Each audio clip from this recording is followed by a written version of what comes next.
Well, Yes. so it's almost 6. I guess we can just get started now. There's no reason to wait too much longer. So, you know, I guess give me a rundown of what you were thinking about Legacy for this specific event, because I know, and I guess most of the people in chat know that you basically play two decks for the most part. Obviously, like you do have a little bit more range than that. I'm not saying that to you know, pigeonhole you or anything, but I think recently you've been on Yuri on Death and Taxes and this sort of new take on Moon Stompy. I'm gonna call it 2022 Moon Stompy because I do remember original Moon Stompy from like 2007. This looks way different, even though all of the like busted lock pieces are exactly the same. Yeah. I think I mean I wrote like a whole article about it. It's like even like 2021 Moon Stompy, it just like looks we've kind of moved in a fairly different direction by now.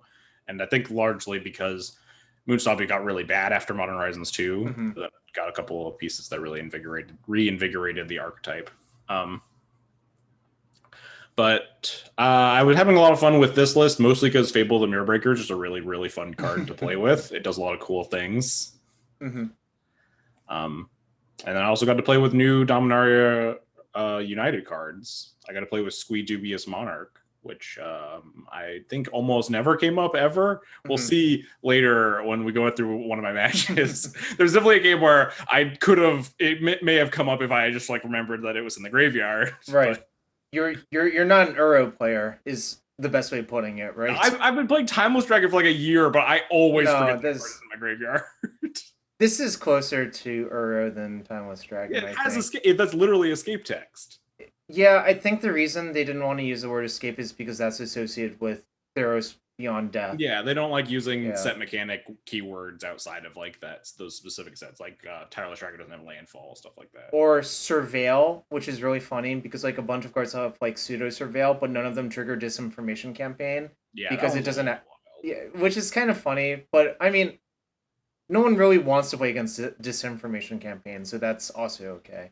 Um, yeah, no, Squee obviously a good card to discard to Fable as well. I don't know if that actually came up, but um, funny story about Fable is the reason I was convinced this card was broken was I watched whatever arena championship that was. I'm like, holy shit! Just watching people play with this card in low power formats, it looks so degen. So I'm just like, this has to be great everywhere. Which is I don't know. I guess I do that probably more than other people. I like try to reverse engineer based on like standard what cards do in standard and see if it's good that way. Mm-hmm. Yeah, I literally only picked up on it. I think I told the story in the article too. Mm. It's because Eli Goblin Lackey won. He was messing with Fable and Hearse in Goblins, and I was like, both these cards are really good with Ancient Tomb. You know what else is good with Ancient Tomb? Right. Yeah. I mean, a lot of cards are good with Ancient Doom. Blood Moon and Chalice of the Void are good with Ancient Yes, Doom. exactly. And my secondary passion and legacy after casting Qualia is casting Chalice of the Void. I I think mean, those are kind of similar types of cards. They kind of yes, prevent your opponent from doing what they want to do. Like, I have one brand in legacy, and it's I really don't like casting cantrips, and I don't want my opponent to be casting them either. I see. So we're never gonna see you play Esper Vile, huh? Unlikely. I did try that deck a couple of times. I think it was I was testing for like one of the showcases or something, Yeah. and I tried it, and it surprisingly like didn't click in my brain. I don't know why. It just like I didn't really feel the vibes. So the way I would best describe Esper Vile is there's three things about it that I think actually don't make it that easy to play. And you can sort of see this that like literally only one person wins with the deck. I think A, like you have to know your plan from the get-go in almost every matchup. I mean, that's just true of Legacy in general. That you have to know your plan in every matchup for a deck, you know. But I think with Esper Vial, since it's like a deck full of tutors and cantrips and like you can mulligan your opening hand to try to get a better hand, that makes it like kind of complicated. And games just last forever. Like the deck doesn't kill very fast. Like I mean, obviously once you have the full lock on, like it doesn't matter how you kill them. Like you can beat them to death with two-twos. I actually would describe that deck as like Death and Taxes meets War Prison is the best analogy I would have. That doesn't make it an easy deck to play. That actually makes it a hard deck to play, I think. Also, its mana is kind of bad. Like, it's also really slow. So I don't know. Like, that's. I also actually think if a lot more tournaments were open deck lists, that deck would actually be phenomenal because that's like type of deck that can like, oh, you're playing combo. I'll just mulligan to meddling mage. You're colded. Um, comment from the chat. Hexaplus says your write up, John's write up, helped you get second place in the Sunday Challenge. I guess last week. So great, great to see that. You know, I'm not sure how many people read it, but I guess enough people read it for it to like actually have an information cascade of sorts. I do have a follow-up article coming out as well. I don't know when. I should bug Min about that. I shouted out at the end of the article. I shouted out, "Yeah, I'll be going on Jarvis's stream to talk about my PTQ or what RCQ second place." Yeah. I guess will be a little old at this point, but that's fine. Yeah, it's fine. Like that information is going to be good for a while. I don't expect this deck to go anywhere, and honestly, like maybe people play more squeeze. I don't know. Like it things shift. There are definitely metagames where I could see playing a lot of squeeze, and there are definitely metagames where I would not want to touch that card because I am looking at this deck, and there's not many things that get hit by Caracas, and I think it's literally only squee. So it's kind of funny, like who's the Caracaser and who's the Caracasee? If in this deck you can only be the Caracasee, although to be fair, there are 6 to 8 Blood Moons in a given matchup, so like it's not that likely to be Caracas. Yeah, and also like no one's really playing Caracas. It's like just Death and Taxes for now, at least. I guess that Green White Depths, but I think Squee's really bad against Green White. Anyway. Yeah, I can't imagine that's what the game's about. That matchup is really more about making sure they don't lage you, or making sure they don't get like a free lage because you like moon, they go depths and they kill your moon or something weird like that. All about big knights and merit lages. Yeah. Question from Isolated System: did you use Sokenzen, the channel ability? God, did I? I think that answer might be no. I went and recorded all of the matches off of Lotus replay because it's horrible, but yeah. I don't think I did channel a Sokenzen this event, but I guess we'll see. Yeah. Okay. So I think the basic shell makes sense to almost everyone. Like if you play a reasonable amount of Legacy, you've played against this deck. No one's going to question the Soul Lands or the Chrome Moxen or the Moons. I guess the number of moons you want to play is sort of a interesting question, but tell me about Dead Gone and shaving down to 1 Legion War boss, I guess. Or like and the 4 Fury, I guess. I didn't actually notice that until now. So tell me about those specific choices. Okay, so Fury is just kind of really cracked in Moonstompy, I think. Moonstompy loves cards that have a lot of modality in terms of just like you can cast this card for free. Moonstompy doesn't really care about card advantage a lot of the time. You're pitching your 2-for-1s. You're 2-for-1ing yourself with like Chrome Moxes and Simian Spirit Guys to cast your log pieces. Once you lock your opponent out, it's kind of trivial to acquire enough creatures to kill them. So Fury lets you have a removal spell that also is a threat, something that the deck really likes. Cards that can be good early, good late, that sort of thing. I think Fury's kind of should be a 4 of main in all Moonstompy lists, basically. It just does not have a lot of bad matchups. Dead Gone was definitely one of the more meta call choices that I made, like pretty last minute in deck building. I was like not super happy with anything I was playing. I was playing 2 Squee for a while. I was playing like a larger number of War Boss, stuff like that.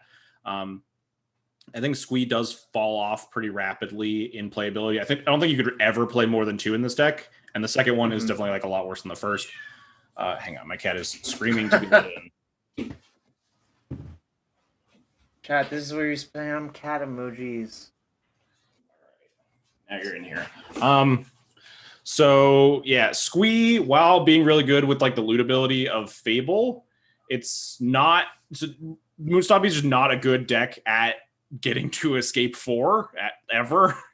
You have some like pretty long grindy games where you can get there, but as you'll see in a lot of these games, Squee does go to the graveyard a couple times, but it's like just really hard to recast fairly often. So I think they're not great in multiples. Also, while it's good with Chapter 2 of Fable, it's really bad with Chapter 3 of Fable. Right. Whereas War Boss and Rabble Master, you get to like double up and just hit your opponent for 1 billion damage. Squee does nothing. Um, anyway, back to the Dead Gone.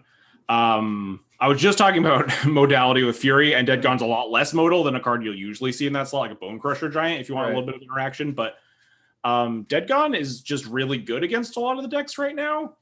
It's just you don't really need a card that's modal when it's just good all the time. The only matchups where it's bad are Control and most combo decks. Right. And I think your combo matchup with this deck is for the most part good, or for the most part like really bad. Obviously, a little bit depending on combo deck. And Dead Gone or Bone Crusher Giant isn't going to help that. And then versus Control, I was pretty happy with my Control matchup. So I was kind of okay making that matchup a little bit worse to strengthen all the creature matchups. There were a lot of green-white depths, a lot of Murktide Regents and stuff that you just like straight up can't answer in game ones, or even just like a Mother of Runes or a Stoneforge Mystic. So having the access to like main deck answers can definitely help you out. You'll see a couple of the games where I do get some really good game one Dead Gones. I was about to say, I think Dead Gone's actually better in game one than it is in post-board games because people don't expect it in game one, is a large portion of it. It's kind of like interesting. I use that idea in a lot of formats. Like, if you play a sideboard card in your main deck because you expect the metagame to be like appropriate to do that, it actually, those types of cards tend to overperform relative to their strength because people don't play around them in game one, is how I would put it. Yeah, that makes sense. The most notable, I guess it's kind of weird to say this, but the 4-color decks in Modern generally don't play Supreme Verdict in their main deck. But I chose to do it for the RCQ that I did win, and basically no one played around it in game one. They all got obliterated by Supreme Verdict. So it's basically the same sort of thing. Obviously, when you verdict like 5 creatures away, it's a lot better than Gawning a Murktide, but a win's a win either way. I would guess Gawning a Murktide what tends to win you more games than not. Yeah, definitely. Wins you a lot more games than dying to an 8/8. That's true. Yeah, I mean, it's like not trivial for them to rebuild it versus this deck because of Unlicensed Hearse, because of Chalice, because of Trinisphere. Like, I also don't know if other people do this. I think when I talked about this with you, I actually told you that I sided out some of Murktides because it's not easy to cast versus Blood Moon, and it's extremely bad versus Hearse and Leyline. So I don't know if other people do that. I think it's just kind of like very pilot dependent if they're going to side out that card. Yeah. But I kind of think the card is like, unless if your opponent is not siding in Leyline, I think the presence of Leyline Hearse Moon makes me want to cut them or shave on them at least. Yeah, that does make some sense. Yeah, I think it's hard to play that like sideboard. If I don't bring in my Leylines, they'll be shaving Murktide Regents or whatever. But if they know that, then they'll keep in Murktide, stuff like that. It's hard to play that like level 1, level 2. Yeah, I would, especially against like random people on the internet. I would say it's like classic Prisoner's Dilemma, actually, which is kind of funny to think about. Do you both defect or you both like cooperate? Except instead of cooperate or defect, I guess is do you both respect Murktide or do you both not respect Murktide? Yeah. So then it's really interesting to think about. Yeah, I don't know. I guess that answers most of the questions I have. How did you decide on 6 Blood Moons? I guess is kind of an interesting question. So I felt pretty fine with like a 6 main, kind of like as a more stock Blood Moon set. The 2 in the sideboard are a little bit weird. I think typically this deck does range from like 5 to 7. Blood Moon is. I was leaning a little bit more on Blood Moons going into this event. I thought there would be more of like people moving back from Jeskai to like a 4-color deck to try to play like Minsc and Boo. I was a little bit more concerned with green-white depths. That matchup's not great. And while Magus the Moon is like a scary card to put into play, like Blood Moons just get better in multiples against that deck, so they can't just get a free 20/20. So I wanted to play additional Magi, whatever. It's actually funny. I looked this up before. I think you're actually allowed to say Magi or Maguses if you want to. Both are actually technically fine by most dictionary, whatevers. I remember checking this for Terminus as well, and both Terminuses and Termini are both legit as well. For Nexus, it actually only Nexuses is correct, which is kind of funny. No Nexi. No, and people do that, but I don't bother correcting them because it's like so pedantic, like also like I kind of feel like language is in such a way that if enough people do it, then it should just become fine. Like Yeah, that's what happened to like octopi, right? Isn't octopi like technically not the correct? It's not like octopodes or something. I think it became correct because so many people did it. Yeah, exactly. Essentially, but kind of funny to think about. Octopodes is the less common option according to Merriam-Webster, but also fine, which is funny to think about. Anyways, that is my rant about Porals. But tell me about Maddening Hex, aka one of the most expensive cards on MTGO, I think nowadays. This Maddening Hex, the one specifically in my deck was brought to me via Max Dorchin, who borrowed it from Callum. This Maddening Hex, you'll see, comes up exactly once in the entire event. It's great. I don't want to spoil it, but nice. I wanted to try it regardless of my aversion to cards that cost double red mana. I yell at a lot of people for trying to put 1 RR cards in the deck a lot. Stuff like Seasoned Pyromancer. Right. This deck is so good at casting cards that specifically cost 2 generic and 1 red mana, and people keep trying to cast cards with double red. I liked Maddening Hex as an idea of I was respecting control a bit less in the main deck. I wanted a decent control card. I'm not happy with Chandra Awakened Inferno anymore because of control decks playing more blue elemental blasts. Right. So it's a decent control / combo card over like a 4th Trinisphere or something, which has diminishing returns and also just isn't very good versus control in the first place. Just like okay card. Right. It's kind of funny. I think you see the rise of Beb / Hydroblast because of A, Maddening Hex, and B, I think actually more so because of Minx and Boo, because a lot of like people overload on Pyroblast, and a good way to get an edge versus that is to just play a non-blue threat, obviously. But so then you get into like weird like 6 blast wars, and like this is actually part of why I didn't want to play Is It Delver in the team event I played with my buddies Steve Nagy and Dom.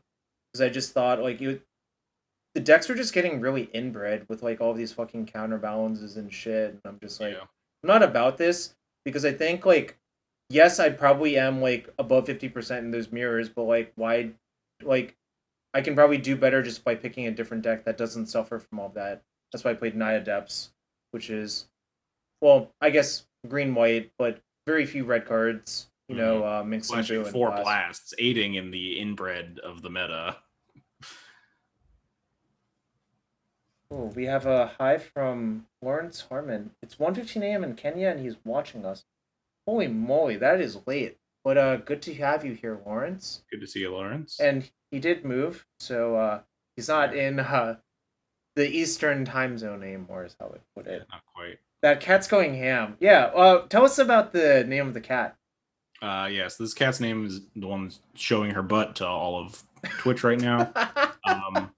This is Dog. The cat's named Dog? Yes. For those of you that used to watch my stream back when I streamed, frequent visitor of the stream, she likes to hang out on my shoulder. Oh, that's sweet. Yeah. I'm a fan of the pets that kind of just chill. They're like, yo, I'm going to just chill out. I'm not going to like be too much of a nuisance, but I'm going to do my thing. She's a little bit of a nuisance. She loves beards because she doesn't have any hair. Oh, is this the cat that is the evil emote? Yes, she's the Sphinx cat. She's a Sphinx? There is a broken Sphinx in this set for Limited. I've actually enjoyed playing Limited of this format. You don't draft very much, I think, generally speaking, right? Yeah, not a big Limited guy. Lauren says to tell the favorite person in your household hi. Will do. It's clearly not you, otherwise... I'm very accustomed to people liking Aishinas more than me. Yeah. Let's see. Do I have any other questions about this? No. I think everything makes sense. Yeah. People don't play 1 red cards unless, I guess, Maddening Hex and Fiery Confluence are the... Oh. Yeah. So I guess I was confused because we talked about this recently. When did... Fire Confluence was always in the sideboard, right? And I just Pretty was much. okay. I guess I was just imagining things. I saw some lists that had 2 at some point, but this card is like really messed up. Don't play less than 3. Yeah. You basically just always want good sweeper effects for the matchups where like all your hate pieces are bad and a lot of the non-blue matchups. I like Fire Confluence more than other options right now. Specifically because you get to like the shatter mode is really good against like 8 cast and stuff, in addition to being able to sweep against elves. And also sometimes your sideboard has like just a little bit of like just a couple of holes in it, or just like, oh, I have like 59 cards I want in my deck and I need to like put one more card in against control or whatever. And you're like, all right, well, I'll just board in like big lava spike and it's probably decent because I'm an aggro deck in this matchup. Huh. I thought Zoom used to be free for 2 people. I guess they changed that. Oh, am I gonna get kicked out of the voice chat in 9 minutes and 40 seconds? Yeah, I guess so. What the hell? Okay, Zoom sucks. Alright, I'm not paying them because that's ridiculous. Call me on Discord before we get into the matches if that works. Yeah. Zoom, you get an hour? When did that Zoom change happen? Does anyone know? Zoom? You know what? It was July 15th, 2022. No wonder I didn't know. Because I haven't, like, done this sort of thing. Okay. Yeah, actually, it was just, like, literally, like... That was actually literally 2 months ago. What the hell? Alright. Yeah. Okay. Actually, I think it's just better to switch now instead of, like, holding it off. Alright. Yeah. Let's set it up in Discord real quick. Yep. Sounds good.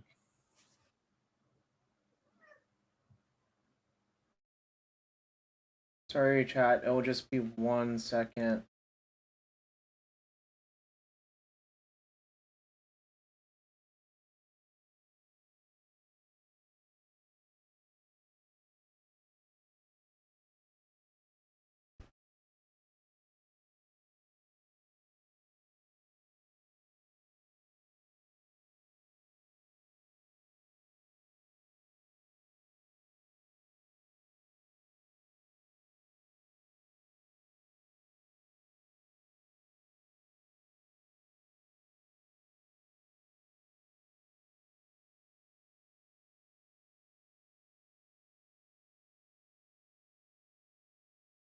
Yo, can you hear me? Yes. Can you hear me? Yeah. Okay. Now I have to resize this thing because I don't use Discord video very often. Obviously, a different shape than can do it. I swear we can do it. God, sometimes I think about how much patience does Honor have to do all this fucking shit. Holy fuck! I actually have like a lot of respect for people who do all that. It's so annoying. Yeah, I hate trying to do even the easiest thing when it requires an ounce of knowledge of technology. Of course, all of this is going to be messed up. Like as soon as I try to share my screen to show the videos, it's going to like throw something else up. Oh, actually, just share right now, so I can make sure. Like, when you actually said it, I'm just like, wait.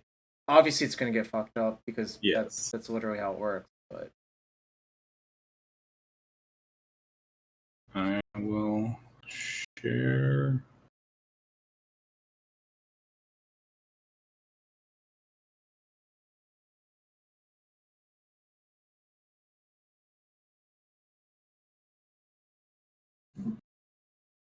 okay, 1 sec. I think there we go. Right on. There we go. Trinket. I believe this is the okay. Everything looks good. Well, hold on. Let's see if chat can see everything okay before we delve too deep. Looks decent. Everything besides me. Okay. I think the way Discord is set up, it's like impossible to. Oh, you can kind of see me in the bottom corner anyway. Yeah. Okay. Okay. Yeah, we're gonna just disable because like Discord is weird. Like once you have like you're in a video call, it kind of just like puts everything into that video call. So Yeah, like it there's like no separation, but this is mostly fine. Let's see. Okay, I guess. Oh, here's what I can do. I can move that chat up. And the spiraling thing is me because it turns out when two applications try to use your camera at once, Windows gets weird. So whatever. We'll just leave it alone. All right. So this is round one of the Legacy Qualifier, and you know it's 8 rounds or 9 rounds by this 8. point. It was Interesting. 8, barely. It was like 4 people off of a 9-round event or something. So like top 8's really tight. Yeah. Basically, for those of you who aren't well versed in the math, the closer it gets to the next cutoff, the harder it is to sneak in with 2 losses, unless if you lose the last 2. And even if you lose the last 2, you're kind of just like flipping coins by that point. It's like you really don't want to be in that situation. So usually, like, you know, if it's an 8 rounder close to the cutoff, you'll probably have to be 7-1 to feel good about it. So, you know, like obviously every win matters in a tournament, but it's also important to realize like what actually happens in tournament mathematics or tiebreakers. You know. Anyways, yeah, just show it. Ooh, I love that you are also using VLC. Love it. Okay. Okay. Oh, yeah, we talk Yep. about opening hands and stuff. Well, I mean, like before I saw the Shatter Skull smashing, I thought you were a lunatic. Then I saw the Shatter Skull smashing. I'm like, okay, this is fine. Yeah. So just a general heuristic about Moon Stompy hands. I think if you're new to the deck, this is something important to discuss. You should not keep hands that don't like do things on turn 1 and 2. And like that sounds stupid, but I see lots of people just keep speculative hands. And I'm just like, this is we live in London town. We don't live in fucking Vancouver town or worse Paris town. Like just get your like kind of broken hand because that's what your deck does. You're trying to use fast mana to play things ahead of schedule and like have them be better or annoying for your opponent, you know? The difference between like casting a Blood Moon on turn 3 or even like a Goblin Rival Master on turn 3 versus 1 or 2. It's like this deck doesn't get to cast its below average threats on curve and hope to win. Yeah, and I think this person specifically is usually like blue deck or sneak and show. That's like their range. I don't know if you actually looked it up. When I actually play these tournaments, I actually tend to do so, but I don't always assume that they're going to be on the same deck unless if it's a literal one trick. Like if it's like JP93, you know you're pretty much you're in for like one of 3 decks. If it's Run Core or like Hello Newton, you know what you're in for. You know. Yeah. I'm actually generally probably one of the more wildcardy people to play against in these events because I like to switch a lot. I in like premier events, I always look up my opponent's results on Goldfish and stuff. And some of those early rounds, it's a little bit harder to tell. I think my opponent just had like minimal legacy results. Yeah, when I see someone that has like 7 different format, different type of results, I'm like, god damn it. This could be like literally anything. Like they could just be like, yeah, is it Delver's great? Or they could be like, I'm gonna play Reanimator because I don't know a lot about this format. Those are the scary people in my mind. Oh yeah, for sure. Luckily, Hearse is just like secretly good against almost everything in Legacy nowadays because everyone's using the graveyard. So it's just like a weird secondary like lock, almost like a lock piece that you can use after Chalice. So not all of your opening hands just need turn 1 Chalice. Yep, and also when you're pressed into keeping this in, it's clear what you're going to do. It's turn 1 Hearse, probably turn 2 Moon. Obviously, it depends on what they play on turn 1. You can always readjust, but what I like to do, and I think this is something that's underrated. I know Paulo also does it. When you keep a hand, you should just map out the first few turns. As justification for you're keeping the hand. Another great player, Brad Nelson, said the reason he is so good at Standard was he has like the first 5 turns of every Standard deck memorized. So like obviously like there's a little bit more like subtlety and decision making here, but when you keep a hand, you should know what you're going to do with it before like what drives me actually insane is when people keep their hand, they play their fetch and then they tank for like 30 seconds about what to do with this fetch. I'm like, what the fuck are you doing? Like you should have had all of this figured out when you kept the hand. Anyways, that's my rant. I think it applies here, and like I'm trying to just give like general good lessons that I'm sure you can agree with because I think like these lessons apply everywhere. It doesn't matter what format. It can be like booster draft, and that lesson would apply. And I think very specifically, a deck like Moonstompy will absolutely live and die by your opening hand keeps and decisions, because your games are so condensed with this deck so often. It's just like the difference between keeping your like, oh, I have a turn 2 Goblin Rabble Master, I guess this is okay, versus like I'm gonna mulligan from like my lock piece on the play. That sort of decision can like easily make or break a lot of the games. Definitely agree. And also, like, there's some matchups where lock pieces are the only thing that matter. And there's some matchups where basically only having threats matter, and that's kind of something that you don't really get the luxury of doing in game 1. But game 2 and 3, you can definitely adjust your mulliganing strategy like so. Yep, 100%. Anyways, right. Yeah, let's just see what happens here. Yeah, this is a very exciting game 1, notably for this deck at least. Oh, that's not good. Yeah, we'll just throw more lands. It's fine. All right, so most likely some Izzet variant. Yeah, which is decent because I have this unlicensed hearse, so it turns off a lot of their threats. Unfortunately, you drew a 3-drop and not a soul land. Yeah, unlucky. Ooh, tight play. Although And that is the really one part. sweet. Yeah, I honestly like the way your hand lines up right now. I don't think that's remotely going to matter. Like you have so many spells to cast. Like by the time you're escaping that squee, it's like something very weird has happened. Probably what has actually happened if you're casting squee is a bunch of your threats got lightning bolted or whatever. Oh, okay. So I've seen a few decks that look like this. You might see an Uro right here. Yeah, I thought that was going to happen. No, it was much worse. This is actually a max deck, I believe. Yeah, this is just Max's Rug Stifle Knot. Well, I think you're dead. Like, yeah, I could draw a Soul Land and into second Dead Gone, and then they don't have any Force of Wills or Dazes. But yeah, I just die. Yep, makes sense. Oh, you recorded each game individually. I see. Yeah, I thought about recording them as matches, but then I got lazy. Reasonable. It's like it's actually a little bit of work. One thing I hope you did in between was you probably didn't right-clicking view sideboard. Showing off how I sideboarded. Oh yeah, absolutely. Don't worry about it. I don't think so. Let's just talk about the sideboarding with Moonstompy real quick. I think in general, it's going to be pretty darn clear what cards are good or bad in a matchup with this sort of deck. Yes. It's not. What's the right term? Rocket surgery is the term I like to use. It's not rocket surgery.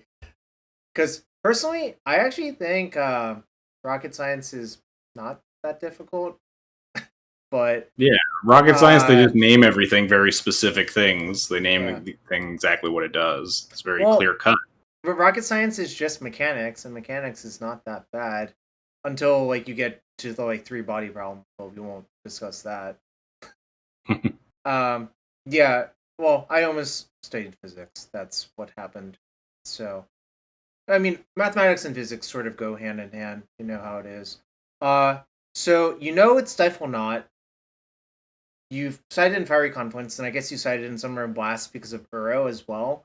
I guess also, funnily enough, if you kill Dress down with like a Dreadnought like on the stack, they can kind of get fucked themselves. Yeah, right? or like Red Blast to Stifle. But yeah, I obviously never played against this deck. It's not exactly hugely popular. It was a little bit awkward for sideboarding because there's a lot of cards that you kind of want to try to respect because this deck can't really beat an Uro very well, but also can't really beat a Dreadnought really well, so you have to like board kind of weirdly. Yeah. I leaving in like my hearses, boarding in Blasts, but also boarding in Confluences. Yeah, this is like more of a new deck, I would say. I haven't played a lot against it. Honestly, the amount of Legacy I play nowadays is not that high. Like, I think there's a lot of formats to explore, and I've been having a lot more fun exploring Pioneer lately because that's a lot more shifted by new formats. But for Legacy, like occasionally people like break it by building a new deck or a slightly different take on a new deck. And that definitely applies here. Like, the Stifle Knot deck, I can't say I've played against it, but a lot of the same principles just apply. Like, you actually do need artifact destruction because Dreadnought kills really fucking fast. And B, like, you also have to handle Uro and Ledger Shredder, I believe.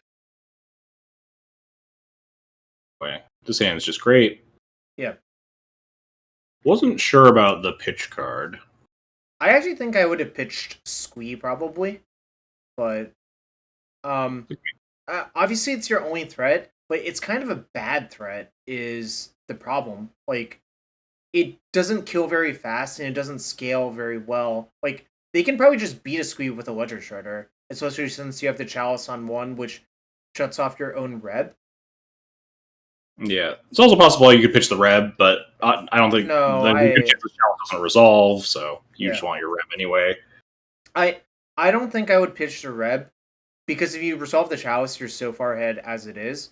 And also, if the Chalice gets forced, what's actually going to need to happen is I think you need to like force a threat through, unironically. But I don't know. I guess I could see a case for pitching the conflict. Yeah, as well. Squee's the only way that we start killing our opponent here, so that's why I think I ended up keeping the Squee. We're also not at 4 mana quite yet.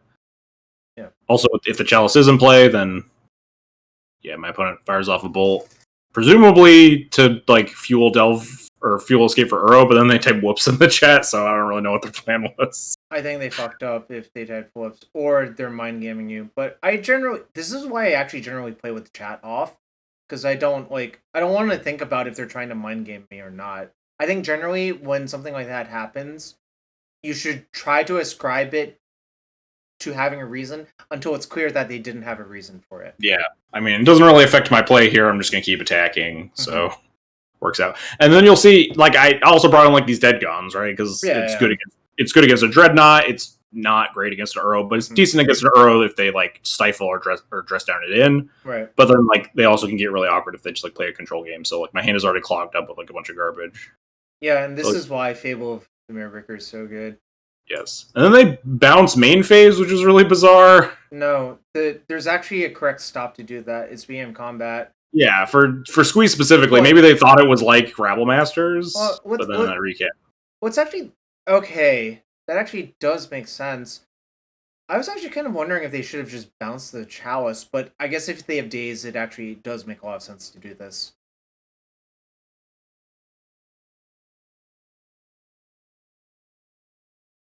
So they threw one bolt into the bin.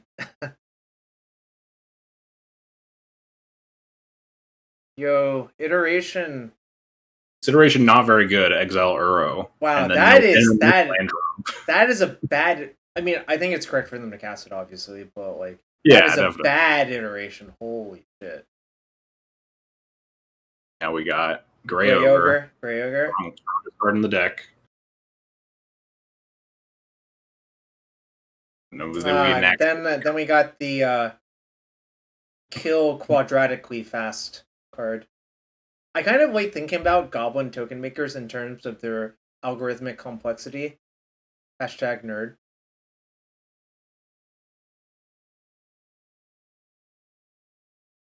Yeah, very interesting Moon Stompy game where my opponent sits there with likely just like 6/1 drops in hand. Yeah, I mean, all of the games are going to look like that. That's why I spent so much time talking about the deck. I mean, there were a few interesting decisions. I think what you imprint on that Chrome box is probably the most interesting decision in this game. Yeah. Yeah, and then they just die. Bix X has a good point. Squee kills as fast as that would asymptotically. It is technically true, but also very funny to think about. So, could not tell you the text on Thallid. It puts a spore counter on it every upkeep. Remove 3, make a 1/1. So they're both like kind of linear in terms. Okay, so this is actually kind of. All right, tell me what you're thinking. I have made my decision about what I would do. Tell me what. My favorite thing is when I go back on these recordings and then I look at these opening hands. I'm like, wait, did I keep this? I can't remember. And then I say something. It's like, I don't think I keep this hand. And then in the moment, I just like snap it off.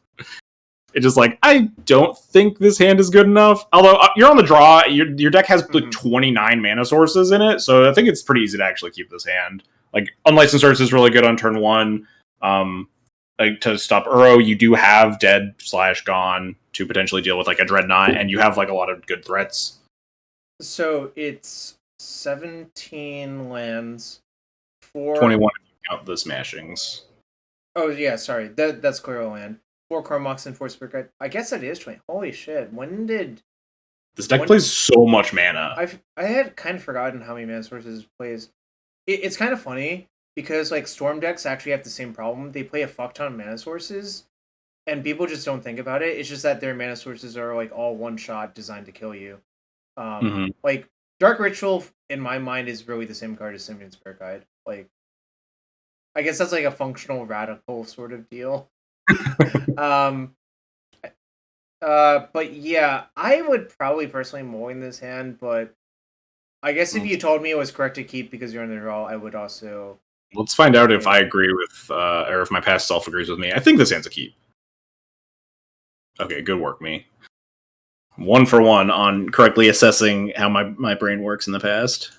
Yeah, I think I'd mulligan this hand on the play, but I think on the draw it's good enough. On the play, I don't think it's even a question. Like, yeah, I don't think it's a question. And we instantly draw the mountain because this game's easy.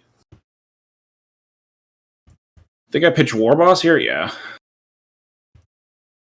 I like Squee against this deck specifically because they don't have any exile removal, so it is just like you do have a chance to escape this in like a longer game.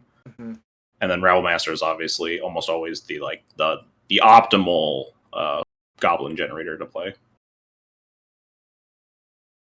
Yeah, Lawrence has a good point that like maybe you could like justify keeping this because it has so many threats, so that they'll have to like literally kill every single thing. The problem I have with that in this matchup specifically is I think the moment they land a threat, it basically outclasses all of yours. Like, yeah, but our hand also had 2 answers for their threats, right? We have a Curse to stop Uro, and we have a Dead Gone to stop like a single Dreadnought. Yeah, my issue with that is like, well, I guess it depends, but like I feel like when they have Stifle involved, and I think this is the type of deck that it would absolutely side in Hydroblast as well. I think it becomes a lot scarier to like try to answer all of what's the right way of putting it? I don't think that Dead Gone's really that safe, is how I would put it. But notably, if they're expending resources to have to fight through all of our threats, there's a more likelihood that we do actually get to do something with this Dead Gone. Yeah, unless they decide that defending an Uro is the best way to win, I guess. But yeah. And then obviously don't cast the Rabble into open red mana, and then just gets blasted. Huh. I didn't make them use that blast anyways. Yeah, Blasto was gonna be good. Then they just cast Maddening Hex on me for some fucking reason. All right, let's pause here a sec. I believe this is a massive mistake. Yeah, this is just not a good card to board against Moon Stompy. Well, we should actually explain why it's a bad mistake. I think if you actually think about how Moon Stompy plays out, the number of non-creature spells they play per game is not very high. They only play like 2 or 3 per game on average, and basically everything else is going to be a creature. And all of the spells they cast basically are likely going to be like they kill you. Like you and also most of them are going to be cast before turn 3 when you have a chance to cast this card. Yeah, I think this being sided in versus you is like kind of like fancy play syndrome or something. I don't know the correct term for it. I would not do this myself. In my mind, Maddening Hex in those decks is only for combo and like Jeskai style decks. Mirrors, yeah, for sure. Well, I actually talked about this before. I don't think this card is good in most Izzet mirrors. Obviously, there's a lot of context going on, and that's just something for a different stream to discuss. I'm not going to discuss it. Really. Yeah. All right, so they cast this card that does nothing. We'll get to find out exactly how much it does over the course of this game. My guess is almost nothing. And then Moto starts to lag really badly for me during my replay, as it is wont to do. Yeah, the MTGO replay function used to work really well, like at the beginning of the MTGO days. Like before you even like probably started playing Magic, honestly. But nowadays it's like kind of garbage. They exile another Uro to their expressive iteration, just not having. Yeah, I mean, like there is something to be said that like iteration is actually worse in decks that have a lot of expensive stuff. Yeah. But like whatever. Like this is the bed you chose to sleep in.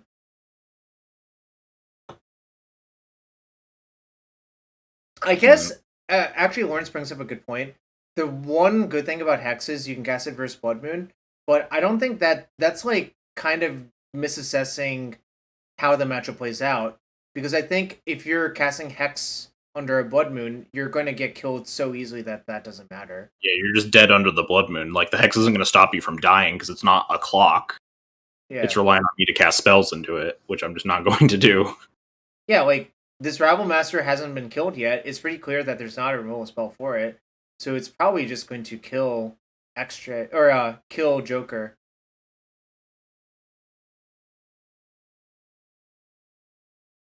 I think I had this discussion before. I think this person lives in New Jersey. Their name's Kyle, I believe, or something like that. But you know. So right here specifically, I don't animate the hearse to play around dress down. Yep. That's Definitely agree. Yeah, something that some people might not pick up on. Dress down does just kill hearse, so not super interested in doing that. Dress down kills a lot of things that have like this power and toughness is equal to whatever. Yeah. Like, it basically kills everything like that. Cultivator Colossus, Unlicensed Hearse, Saga tokens. Saga tokens. It does kill Hydroid Krasis if it Krasis is on the stack, but generally that doesn't matter so much. I think the value of Krasis is trigger, not the body itself. Not Goif though, that's true. But yeah, big fan of, especially because the hearse isn't lethal, it would put them to 2. Yeah, so the hearse would just keep sitting here eating their graveyard. They petty theft a goblin. I think about just deading my own goblin, but I ultimately decide that I don't think I care if they're ever casting in a Brazen Borrower. I think they're just like really far behind right now. I was about to say, what do you think a pair of Rashad and airships are going to do? Yeah, it's just like, it doesn't block anything. It costs them a bunch of mana. So like, and eventually I can just dead the Brazen Borrower down the line if I need to, or just use it on something more important. Can you crew in response? It has crew too, but also it's XJ's end step, so crewing it doesn't do anything. Or crewing in response to the dress down, maybe, but that still doesn't do anything. No, crewing with the token in response to petty theft. Oh. But yeah, I think this was a slight mistake. They're at 5, so I don't think, and I have second hearse in hand, so I don't think I'm supposed to necessarily eat more. Because I think I just want to deploy a second hearse and start like just checking them for dress down, but it's like very minor. Oh, I see. Because if you check them for dress down and they do have it, you can just cast another one and start eating, getting that one up to lethal. I see. Yeah, this reduces the food for the second hearse, assuming that they dress down the first. Yeah, probably a slight mistake, but also I don't think it matters too much. I would personally just put them in check here every time now. Yep. Because especially since he drew the Simian Spirit Guide. Something to crew it. Ooh, Ancient Grudge. I haven't seen a lot of Ancient Grudges lately, actually. I guess not a lot of decks can actually play Ancient Grudge. Yeah, Ancient Grudge is pretty obnoxious here because I also can't play the second hearse and eat it because they have the green up. Yeah, I mean, I guess, yeah, I just wouldn't cast anything. Yeah, they're just at 4 and I have 3 power in play. I'm just going to keep saying go. Let's see what this expressive iteration hits. But I don't know how many times this happened against you. A card I really like against Moon Stompy is actually Rough Tumble or Pyroclasm. It just kills everything. It's so good. Like, yeah, 2 damage removal spell sweepers are really good against this deck right now.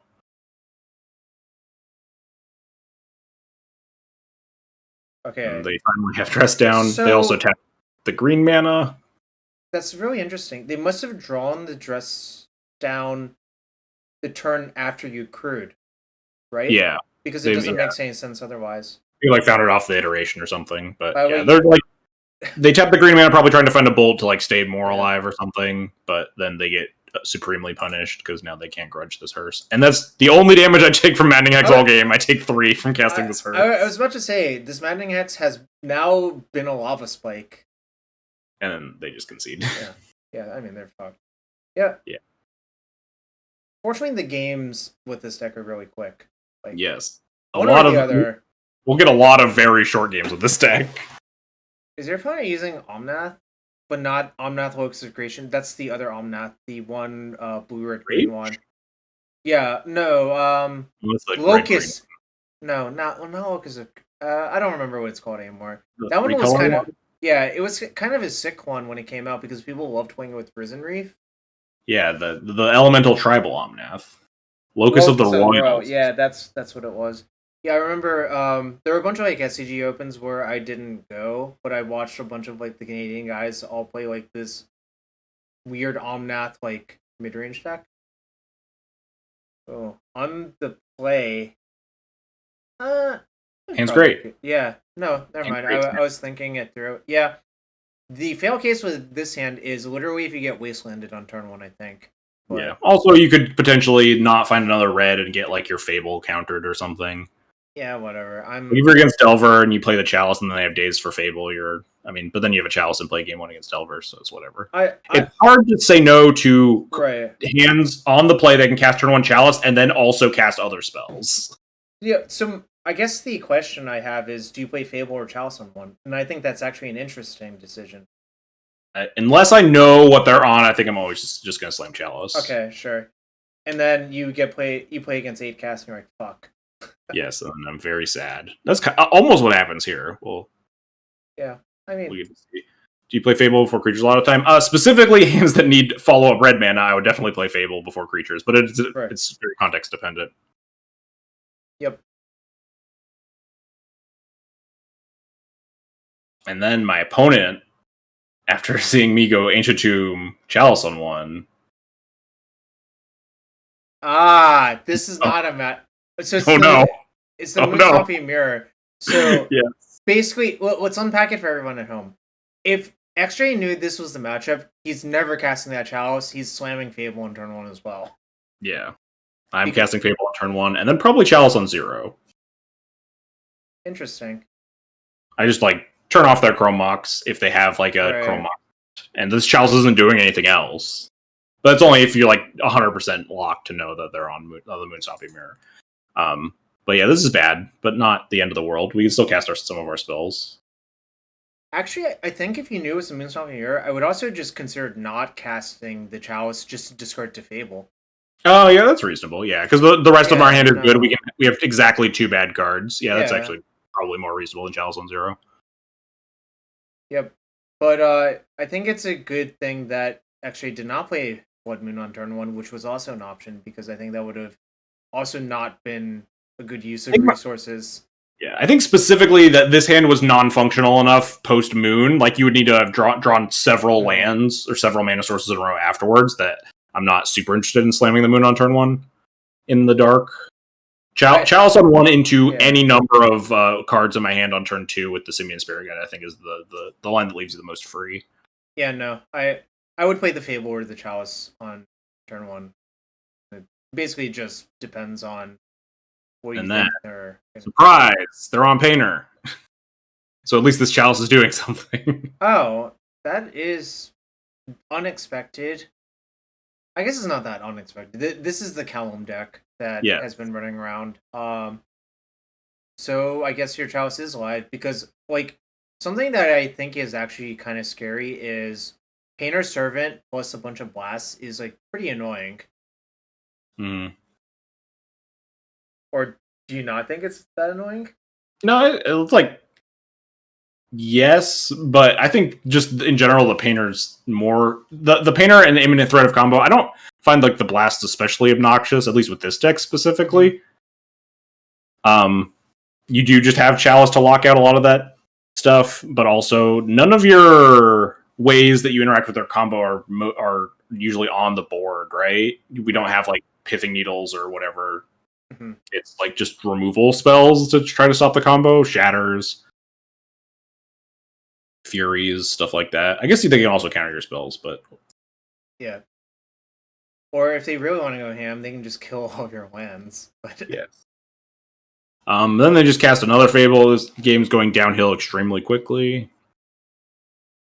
all right, well, Fable is really, really fucked up in these red no. mirrors. I mean, can we just errata that to saying Fable is really fucked up? Period. No matter what the context is. Yeah, that's also true.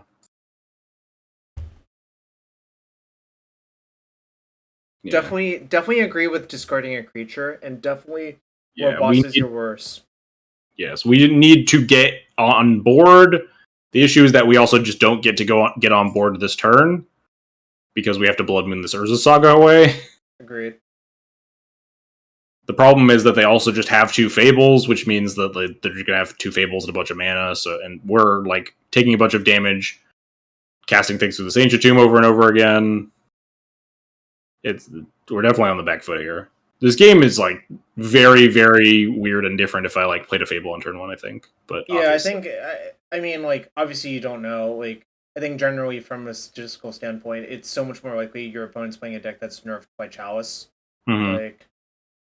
You just look at the decks that people usually play, and if you didn't and have any info, and even if I knew my opponent was on Painter, I think there's a good shot that I just cast Chalice on turn 1 in that game anyway. Painter does have a bunch of 1-drop. It's specifically this hand that that really, really punished the decisions.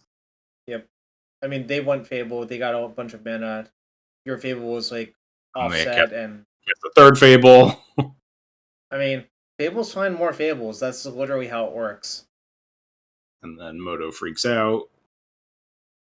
How many times did you have to reboot MTGO last night? I had to reboot MTGO 4 times to get through all these. Yeah, I think there's a memory leak in the replay section, if I had to guess. That's horrible. So then we got here. My Fable flipped. I drew Shatter Skull. I attack with my thing because I just need to Shatter Skull this Reflection because otherwise they're going to untap with a second Reflection and then they're going to have a billion mana and can just do the Kiki Jiki trick on man step. Yep. That for those of you who don't know, if you have 2 Reflections Kiki Jikis, 1 non-summoning stick, you just copy the other one, and then that one has haste. So basically, you can pay 1 mana to make a 2/2 that will survive to the next combat step, and that's a lot of damage. Yeah. Especially when you have 3 Goblin Shamans. But I'm also at 8, and they just have 3 2/2s. Everything's bad. I needed to top deck. If I top deck exactly Fury here, I can win because you have 8 power worth of stuff, so I can Fury Reflection it, clear their board, and then have a game still. That's the only reason I'm still playing. It's almost like they're the Stompy deck this game. It's kind of funny. Yes. I mean, they've literally cast 3 Fables. That's all they've done. And just hit me over and over. I mean, their deck doesn't have a lot of great backup plans once you have Blood Moon and Chalice for 1 out. So this is really the only functional plan left for them, I think. Yes. We don't draw. Oh, you drew another really bad card. Yes. Not exceptionally bad. They are a Saga deck, so. But they're also a mono red deck, so it's not. They're also a Grey Ogre beat you down deck that game, so. A lot of Grey Ogres to kill me with. Do you have any recollection of how you sideboarded? Bring in all the removal. Cut. I think I was cutting Chalices. Yeah. In this matchup. I was about to say I would cut Chalice or Trinisphere. I'm not sure which one. Yes. I think I ended up just cutting them both for Dead Gons and Fiery Confluences. Yeah, it makes sense to me. Fiery Confluence is excellent versus them. Also, I think there's a non-zero number of games where they tap Ancient Tomb too many times and you just Lava Axe them for a bunch of damage. Dude, I've lost so many games in my life to Fiery Confluence dealing 6. It's just 6 damage is not to be fucked with. Fiery Confluence, so good. Big Lava Spike, underrated Magic card. It's a Lava Axe, not a Lava Spike. Lava Axe deals 5, doesn't it? Yeah, but it's like a radical Lava Axe. It's a better rate Lava Axe. So it's a big Lava Spike. What is a big Lava Spike if not a small Lava Axe? Well, Lava Axe has really good art and flavor text. The original one just says catch, and that's just so good. And it's just an axe being thrown at someone. So anyway, this hand is fine, not amazing, but yeah, I mean, I don't know. I would probably keep. Ooh, then we draw. Okay, well, okay. If we knew there was a Fiery Confluence on top, you'd definitely keep, right? Yes. I rate Blood Moons a little bit more highly than maybe a lot of people do versus a mono red deck, but like Painter, I think first and foremost, the scariest thing is their ability to combo you, and the Painter builds right now are really bad at actually finding their grindstone. Yep. They have like 2 grindstones, and they rely sometimes on Urza Saga to go get it. And this deck does not like fight an answered or like an unchecked Urza Saga particularly well. So I do keep it. I don't remember exactly how many Blood Moons I had in post board, but I do find Blood Moons more relevant than some of the other like lock pieces. Well, they have the backdoor way of combo and engineer put in the graveyard. Then oh yeah, that too. So, but you can kill those. Yeah, that's not a reliable plan. Mm-hmm. Also, that's a plan that's weak to Annoyance Source. So they went Fable and you drew Fury. Or no, they had Fury. Yeah, they went Fable. They went Petal, Spirit Guide, Fable, pitch, Fury. Okay, so they're down a lot of cards, but they do have a Fable. So basically here, it's kind of a bummer because this Fiery Confluence is really good, but I don't draw another red source, so I can't just like Shadow Skull smashing things. But I think I just need to Fiery Confluence here because it's so clear that they're short on mana. Right. I definitely agree. I think if you start letting them make treasure tokens, that's a way you could lose.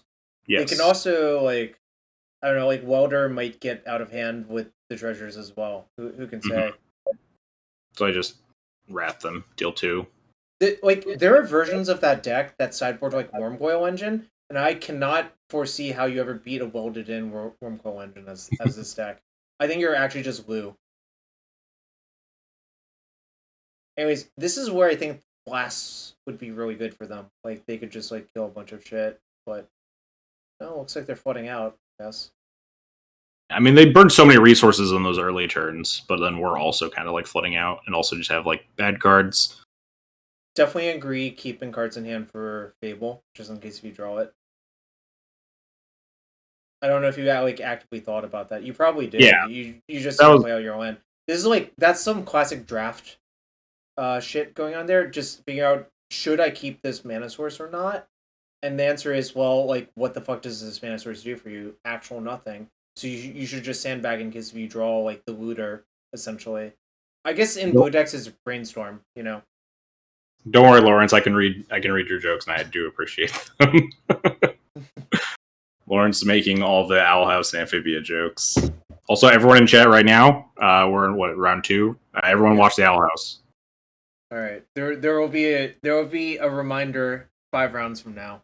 Yes. All right. So Reflections is the scariest card on this board. Mm-hmm. Or I think maybe I would kill the Painter, but I guess I could play Land Kill Painter. So no, I think the Reflections is just scarier. Like I think my plan was basically I'm going to eat shit to their like 2 of Grindstone or whatever. Yeah. I need to keep the board in check in other ways. Wasn't sure if I was supposed to like attack here. It's only an attack for 4. So and they're at 17, so I'm not like a huge fan. Also because it lets them attack. Don't you just lose that race? I think like that's like a bad race to engage in, right? Yeah, kinda. You're at 12. You have an ancient tomb. I guess you have a city of. Oh no, they're all mountains. Never mind. No, I think you're not supposed to race because the minute you draw a Fury, you're allowed to attack with whatever the fuck you want. Yes, or even just like any creature, I can start attacking at least because I can just crew one of these, hit them. Yeah, basically, I think because you have 4 Fury in your deck, you should just wait. I guess now that it is a 6/6, that's a much different proposition. Yes, that's basically what I landed on. That 4 wasn't a lot of damage and 6 was a lot more. Also, that the graveyards are empty, so they're not getting much bigger. Right. I think specifically it was just that turn I was not a fan of attacking. Yes, I agree. I wasn't a fan of attacking that turn, but then this turn I'm more of a fan. Also, the fact that they're kind of starting to get their mana set up. So, like, denying them the Goblin Shaman is, like, not, like, a huge deal at this stage. And then as soon as we draw, like, any creature... Or removal spell, like... They just hit them for a bunch. And then we draw a creature. Okay, a really good one. That's a really good one. And now, also, notably, we get to attack them for lethal, so they have to jump off the Reflection. You have them in the Abyss now. Yes, everything's really good as long as they don't top deck like exactly Grindstone. Remember when you attacked from 6, putting them at 11, and exactly had one more card in the graveyard to exile, which is conveniently 5 plus 6? Did you think that far ahead, or do you? No, I didn't think that far ahead until I drew my creature and then counted the number of cards under my hearses, and I was like, oh, that is their life total. Yeah, no, I actually noticed that turn cycle. That's why I also think it was correct to attack.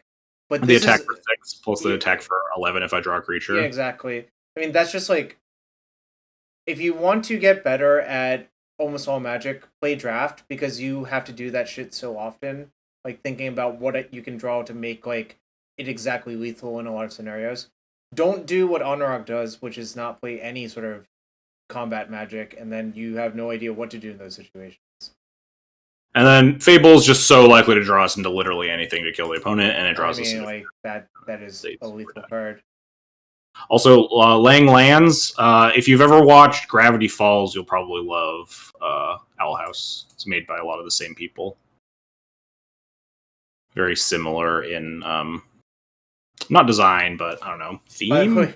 Your opponent cited 61 cards in game 3, probably by accident. I've noticed a lot of people do that because it's like kind of easy to like accidentally just like click too many cards and not adjust it. Anyway, this hand's great. It is. You have a turn 1 Fable if you want it, or you can.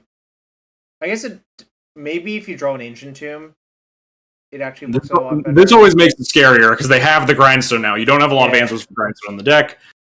Instantly start sweating.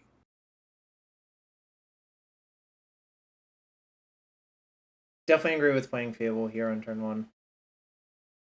Oh, that's... Bolt's kind of a bummer, but... Discard Moon, draw 2 moons. So when it rains, it pours, I guess. Yes. Specifically, I was in for discarding Moon at this point because I'm not interested in fighting the Saga battle, especially when they already have a Grindstone in play. I just need like other better cards to kill them fast before they like painter me. Or if you find a Fiery Confluence plus mana sources, that's like really good too. Yeah. Things look bad. Things look very bad. So, do you attack this turn and just check them? Oh yeah, absolutely. Yeah. I mean, you just get the treasure too. If you draw any land, which I don't. I guess I get a loot here, so maybe I do. If you draw any land, then you just have the Gone ready. All right. Well, we didn't draw land, but we drew a second dead. Now the question is, do you just kill this painter on sight? No, I would let them block. Well, not block after they don't block. The answer is yes, because if you just pass and they have Spirit Guide, you get fucked. But what if you just wait? I feel like they're so likely to just try to kill you, right? They're your Moon Stompy. You have 2 mana. What are you gonna do? Also, what the fuck? They named black, so they sided out all of their blasts. Or maybe they didn't have any blasts and were playing around me having a blast. You could draw a blast. I don't know. Like, they have a lot more blasts than you do as well, so it's like super weird. I think that should tell you something. Well, I mean, what it literally tells you is they have no blast in it. It also it means that it's also safer for these dead gods, for you to let them untap because they can't just like blue blast one of your spells as they try to kill you. So I end up not going for it. And then there's a chance that maybe... No, I can't go for it in response to Petal, because then if they have Spirit Guide, I just get fucked. Yeah, this is the problem with your play, I think, mostly. Like, now, like, what do you do? Like, now what you actually have to do is sit here and hope you draw more removal, and play a very slow game is the problem. Also, maybe you can attack, they'll block, and then, like, then you cast your shock. And then they go for it, and then you cast your other shock.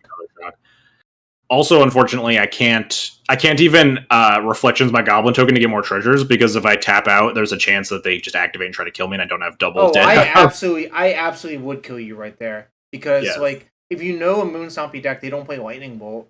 So the only thing that could punish you is, like, Dismember, or, like, something weird, you know? So I just attack my Reflections of Kiki-Jiki, and continue to sit here. My opponent continues to sit here. It's working out so far. Okay, that draw was actually pretty important, I think. Yeah, now we just have the sickest rip.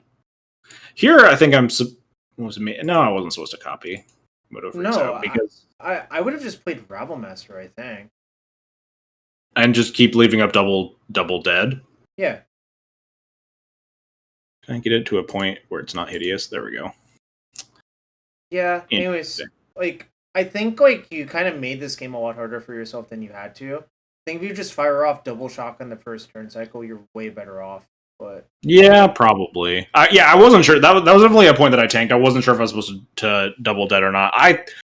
Maybe it was a lack of respect for the opponent or a bad read or something. But yeah. I definitely thought if they had the third mana source, they were just gonna like try to shoot me there. But then they figured out, oh, I can just like force X-Ray into a bad situation, like where because of the way Moonstompy is structured, it's actually hard to 1-for-1 a painter.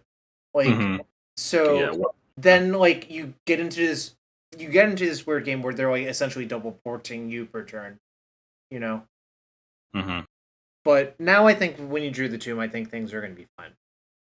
So notably, the reason I don't play Ravelmaster here is that on their end step, I can just make like 4 reflections and then kill them the following turn regardless. Sure. Yeah, that's reasonable. So I just sit here. And then we get massively paid off for all my bad decisions.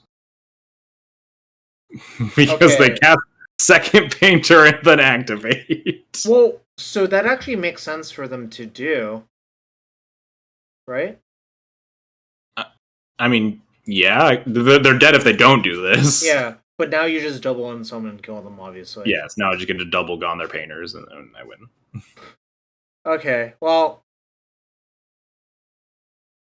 it's so hard to put you on exactly double dead gone, though, I guess, right? Like, they probably thought you had, like, 2 Bone Crushers or something. No, wait, you had 2 Bone Crushers. They had to have read exactly double dead if they don't try to kill me on that one turn, right? Because I just created exactly 2 mana. But the funny thing is, if they ready for double dead, they just forgot that you could double gone them right there, right? Yeah, double gone them on 6 mana. Okay, so I don't know. I think, like, they had a plan that made sense, and then, like, they kind of just, like, played into it at the very end. So that was weird. But I think what they were also afraid of is, what if you just draw Fiery Confluence with the double dead in your hand? Like, then they can't do shit because you kill the Grindstone and both of their lands, right? Mm-hmm.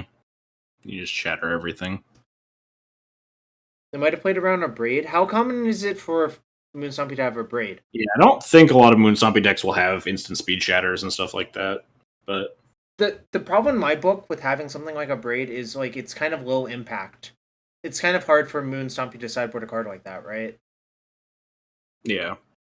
I mean, I guess you could argue that Dead Gone's low impact, but it's low impact in a way that makes a lot more sense, I think. Oh, wow. No.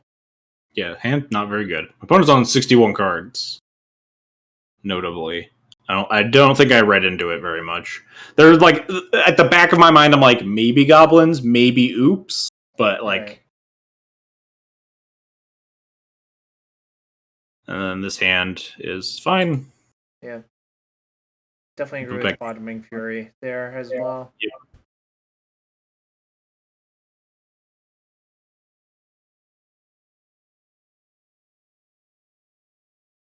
And then we get to go Chalice on 1, do our normal thing, and then my opponent plays a very scary land.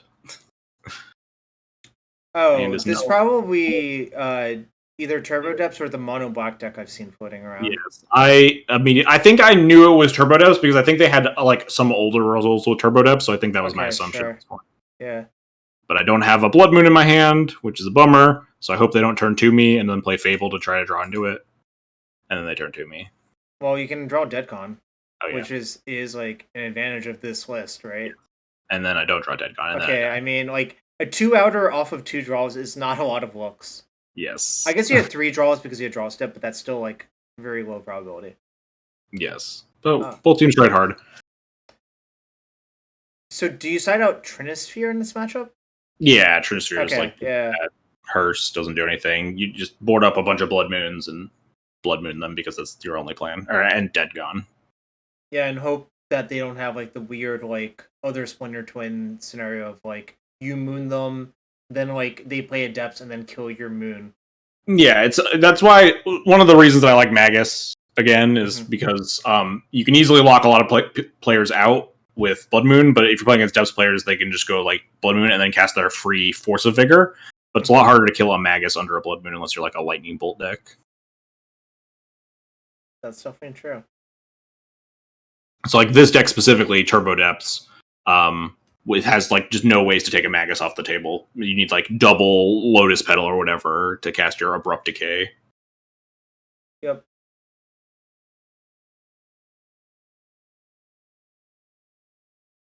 So I decided to keep turn.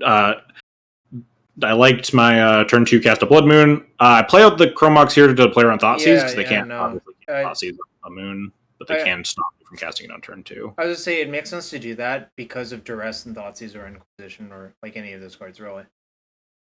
Mm-hmm. No, my opponent goes Petal Pass, which is bizarre. I guess my opponent is in the chat saying that they tunnel visioned on their hand having a Force of Vigor and I guess a Dark Depths. So their plan was for me to cast a Blood Moon. Yeah. They play Dark Depths and Force of Vigor, my thing. Exactly what I was talking about. And then it's just really easy to play Magus here instead. Obviously, 100% slamming Magus here. And then we can follow it up by casting Blood Moon, just in case they have like second petal Abrupt Decay. Yeah. And then I play Chalice, so we can lock out second petal, and then we just kill them. I mean, your hand kills real fast if you're not dead within the first few turns. Goblin Rabble Master, good at punching. They do have Force of Vigor, but then you can't take the Magus off the table.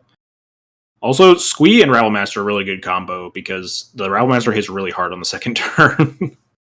It does. I mean, it kind of does that with the Legion War Boss too. Yeah, but the additional like you get additional like 3 damage out of your out of this Squee basically because like this your 2/2 has haste instead of your 2/2 just generating a goblin. You've had a lot of 3-game matches, which is kind of peculiar. I lose a ton. I think I was like 3-8 in my game ones. That's not good because like I think generally Moon Stompy in my mind is stronger in game 1 than it is in post-board game. I mean obviously it depends on the matchup. I think you actually probably improve versus Reanimator post-board, but like versus like a normal like blue deck, I think you're a lot better in game 1 than in game 2 and game 3 personally.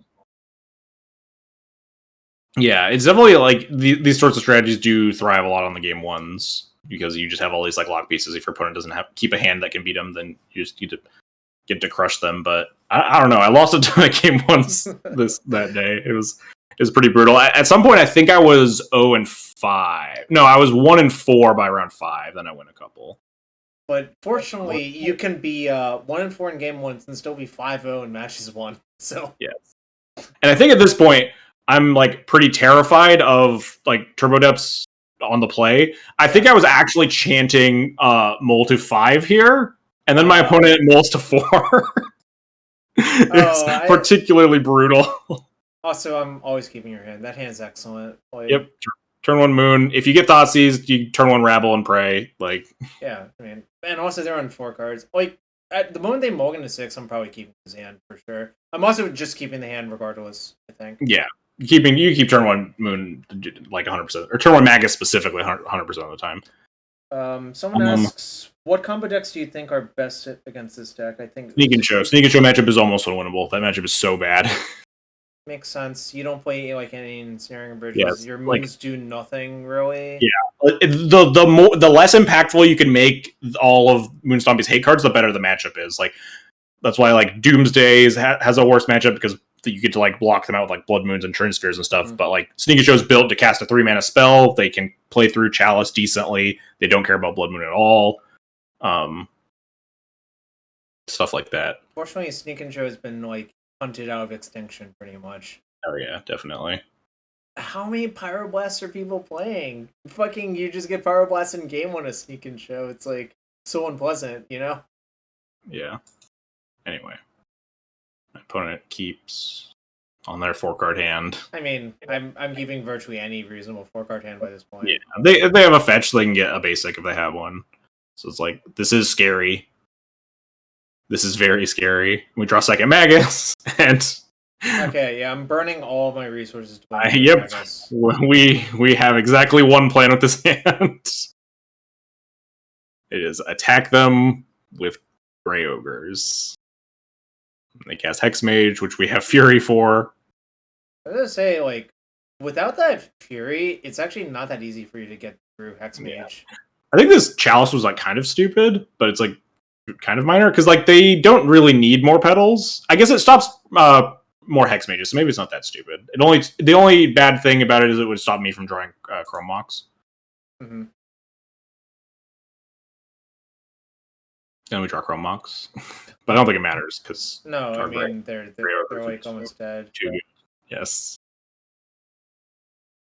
Yeah, and then they die. What do I have to point out? Their 4-card hand was capable of depthing you by like turn 2. So I think it was definitely correct for them to keep. Oh yeah, their hand was terrifying.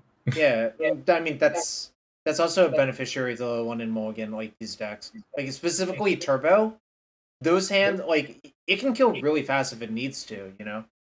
Mm-hmm. Apparently they also had an Abrupt Gate in hand.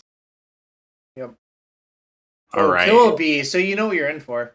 Yes, know exactly what I'm in for. Also lose the die roll, which is a bummer. I mean, winning the die roll and knowing the matchup means that I think you're like a pretty massive favorite to win game 1 with this deck. If you just like put Chalice on, they just get devastated. The problem with this matchup is I think they can actually turn 1 you, and they're probably inclined to mulligan to a hand that can turn 1 you because they know your range is Moon Stompy or Death and Daxes. Like, oh yeah, absolutely. And I don't really need on, so it's just like. The question is, do you finish watching Kipo? Oh, we watched. We turned on more episodes recently, but no, we haven't finished watching Kipo. Will. So if you get a turn, this hand's really fucking good. If you don't get a turn, well, low-key, this hand is secretly good, even if I don't get it. Because you can dead their Riddlesmith or Containment Construct. The secret force of will for red decks.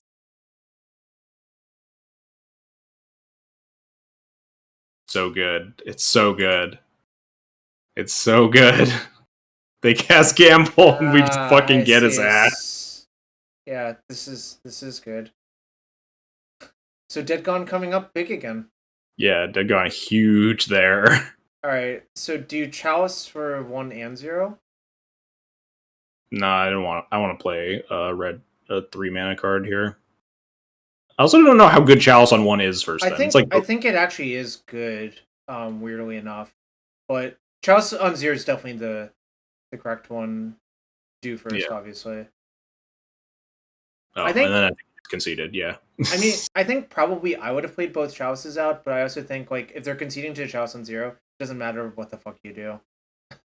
Yeah.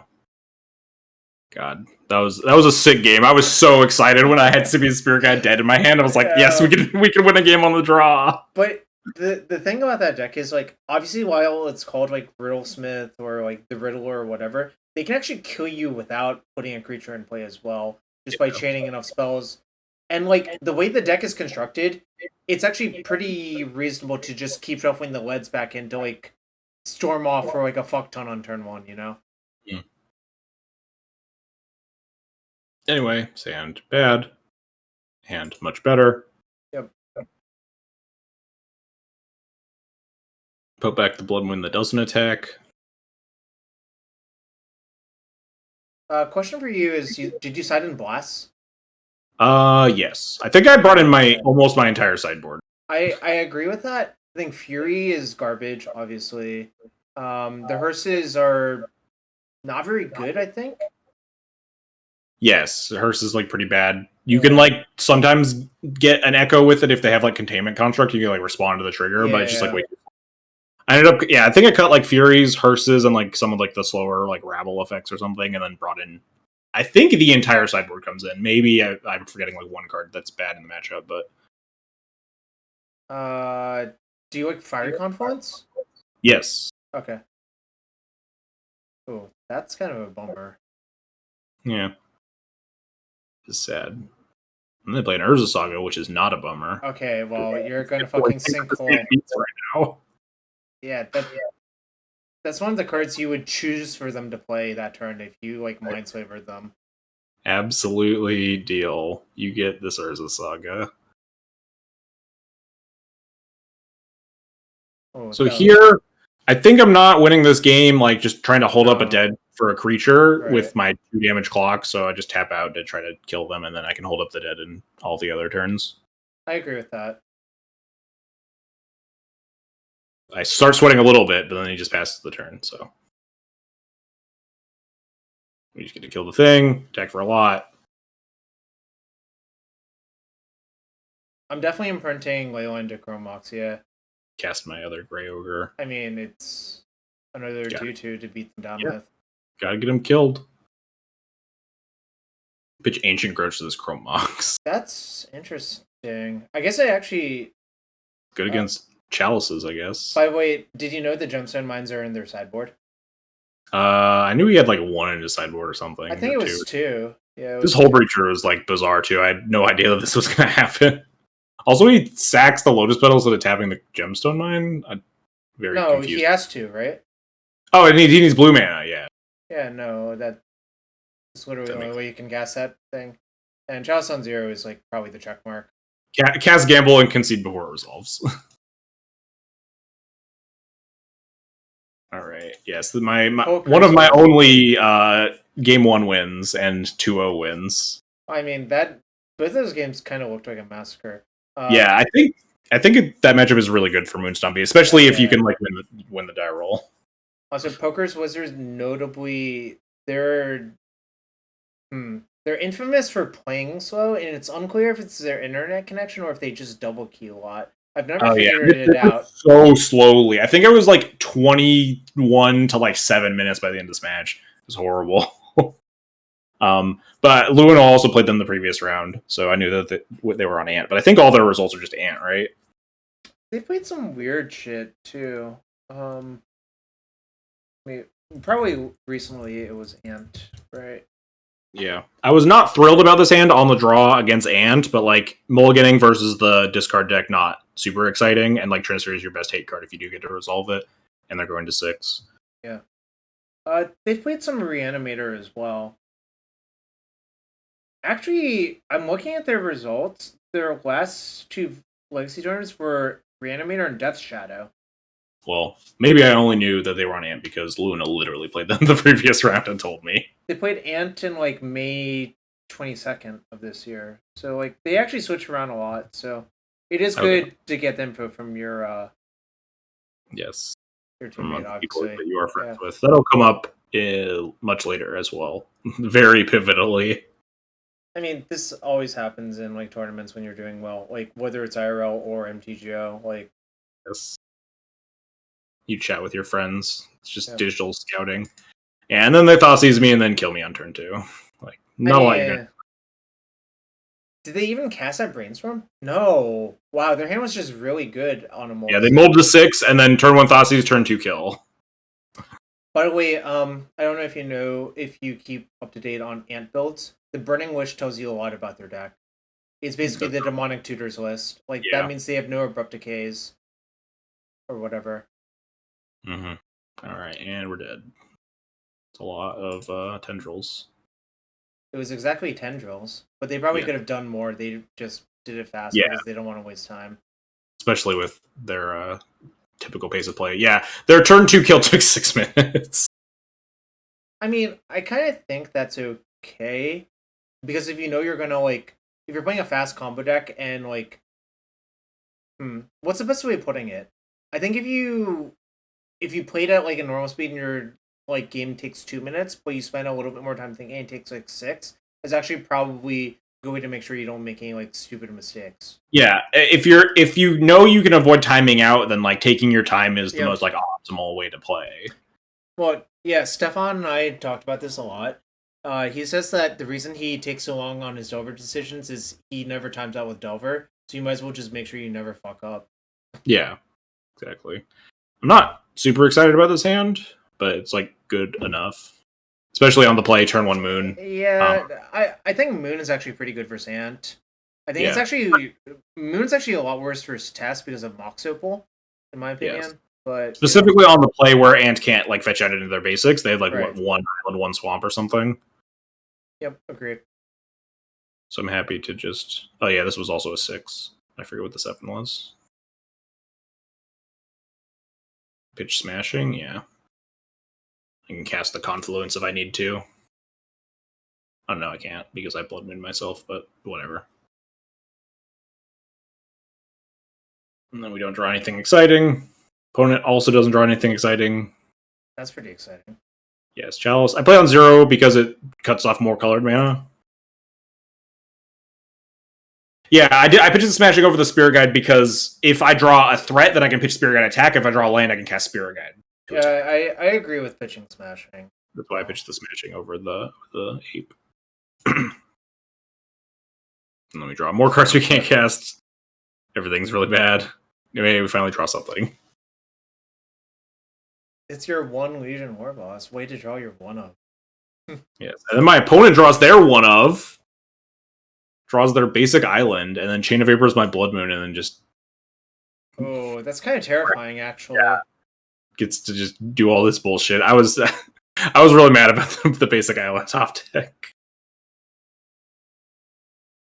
We draw Hearse, which is actually nice because they're starting to be under enough pressure that where their add-ons gets bad, so that the Hearse checks Past in Flames. Wait. Also, if you draw a red source, they literally die to Fiery Confluence next turn. So yes.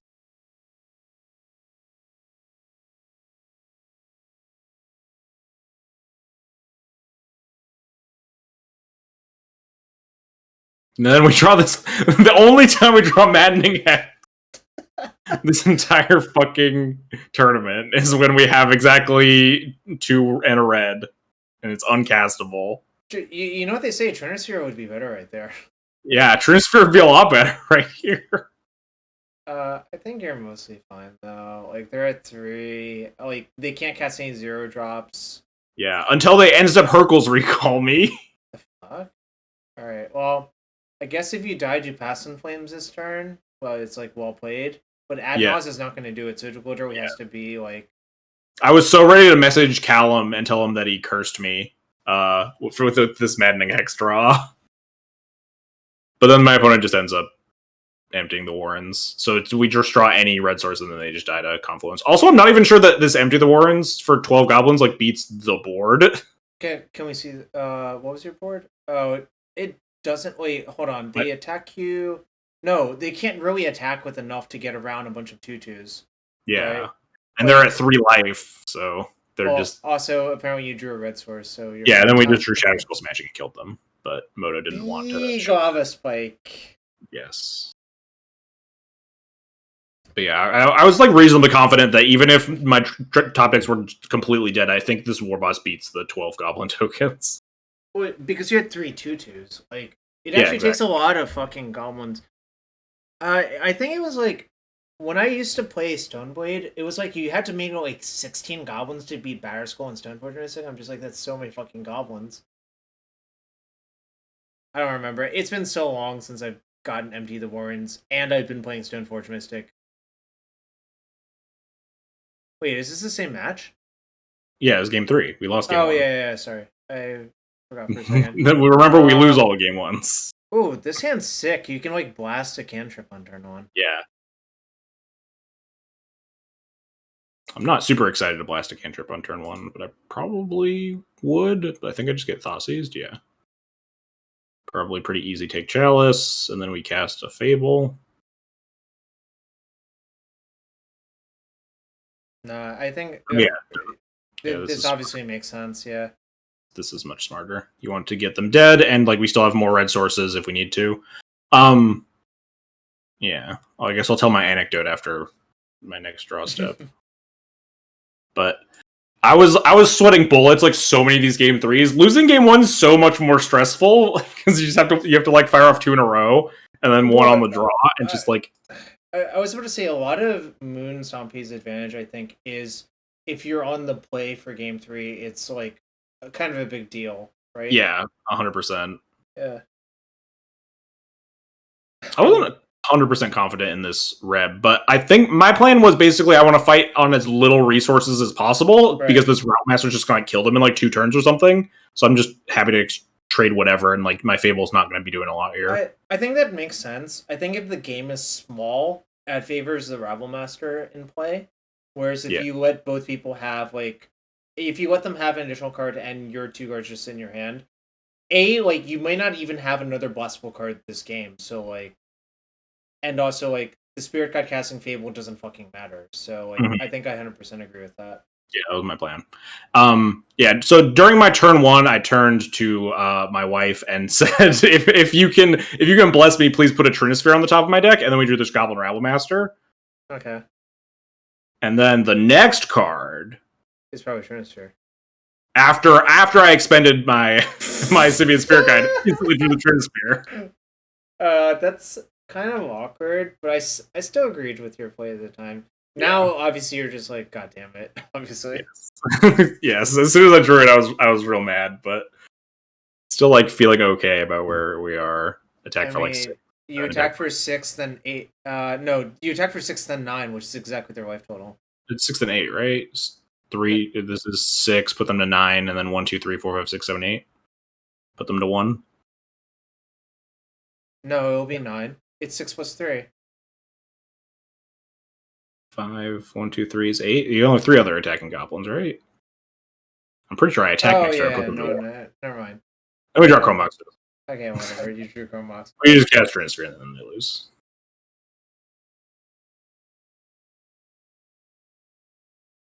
Yeah, this attack puts them to 1. Then we get to cast our Trinisphere. My wife tried her hardest to have me draw that Trinisphere on turn 1, but it didn't work. But turns out it was good enough. I would refrain from using your one-times in these events. I would save it for a bigger event. Isn't 209 people? This is a pretty big event. Also, I'm not using my one-time. I'm using the one-times from other people. Wow, that's really smart. You're saving your one-time. I can't message my wife when I'm playing in the top 4 of a GP and be like, hey, can you give me the one-time? That's what I need to use my own one-times. Well, but also the one-time wasn't even successful, so like, what does that mean? That's true. Maybe it means that she doesn't play Magic. Did you scout this person, by the way? I think I knew they were on Elves. Okay. Was this the person playing like a bunch of the new Elf Lord in their deck? Yes. Okay. I didn't even know it until I played them again later. They'd never show it in this match. Sand's not thrilling, but it has a turn 1 Trinisphere, potentially turn 1 Blood Moon if we like draw a red card and want to cast a turn 1 Blood Moon. But we don't, so happy to cast turn 1 Trinisphere versus whatever and hope for the best. Notably, the Trinisphere is a lot better than the Blood Moon as well because we don't really have any threats, so at least we have these Den of the Bugbears that can attack eventually. Yep. Not a winning proposition versus Why didn't they attack you? Holding up Boseiju, presumably. I forget if they actually have it here, but that would make sense. If they don't Boseiju you, I'm calling shenanigans, though. I think they do Boseiju me, yes. Okay, then that makes so much sense, yeah. Yeah, then we get wrecked. Oh, I mean, you really don't want to let elves cast a bunch of cards. Yeah, I'm like, maybe I can draw Fury. We don't draw Fury.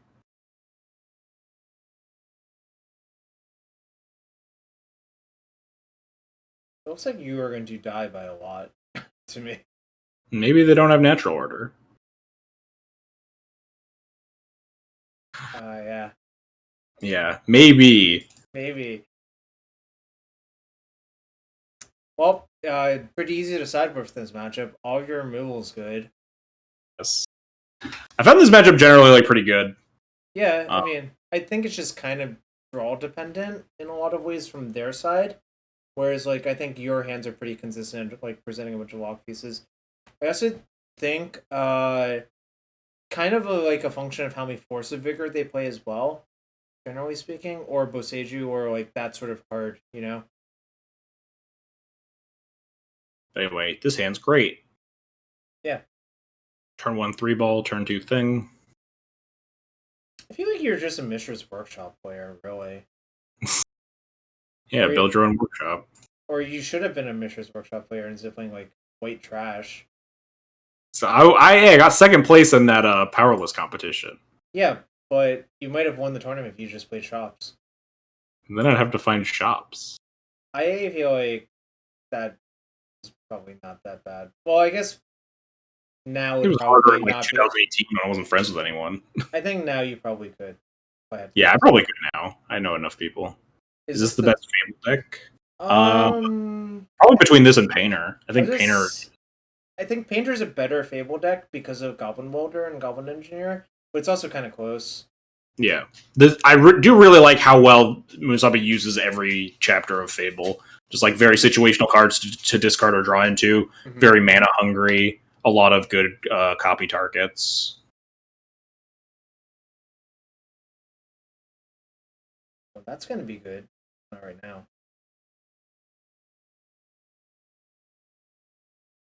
We also don't draw a red card here, which means we are dead to fetch Arbor, Gaia's Cradle, NO for Progenitus, but that's just my life. Whatever. I mean, like also like 0% to actually Fury a single Dryad Arbor just to play around that when we're like beating everything else so badly.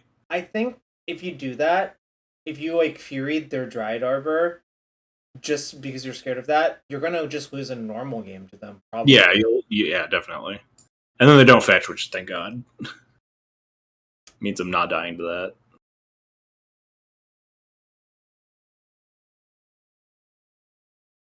And then 3 mana, no play really feels like a Force of Vigor. Do you use Smashing here? No, oh, no, I see. You just cast a Fury. That also makes sense. It's a Smashing that hits them for 6, and I don't have a... Yeah. I mean, Fury kills really fucking fast. Yes. Also, if they like don't have exactly Force of Vigor there, then like Fury plus Reflections is just actual GG. The Smashing will effectively be a Fury when I need it to be, while this actual Fury gets to attack for 6. So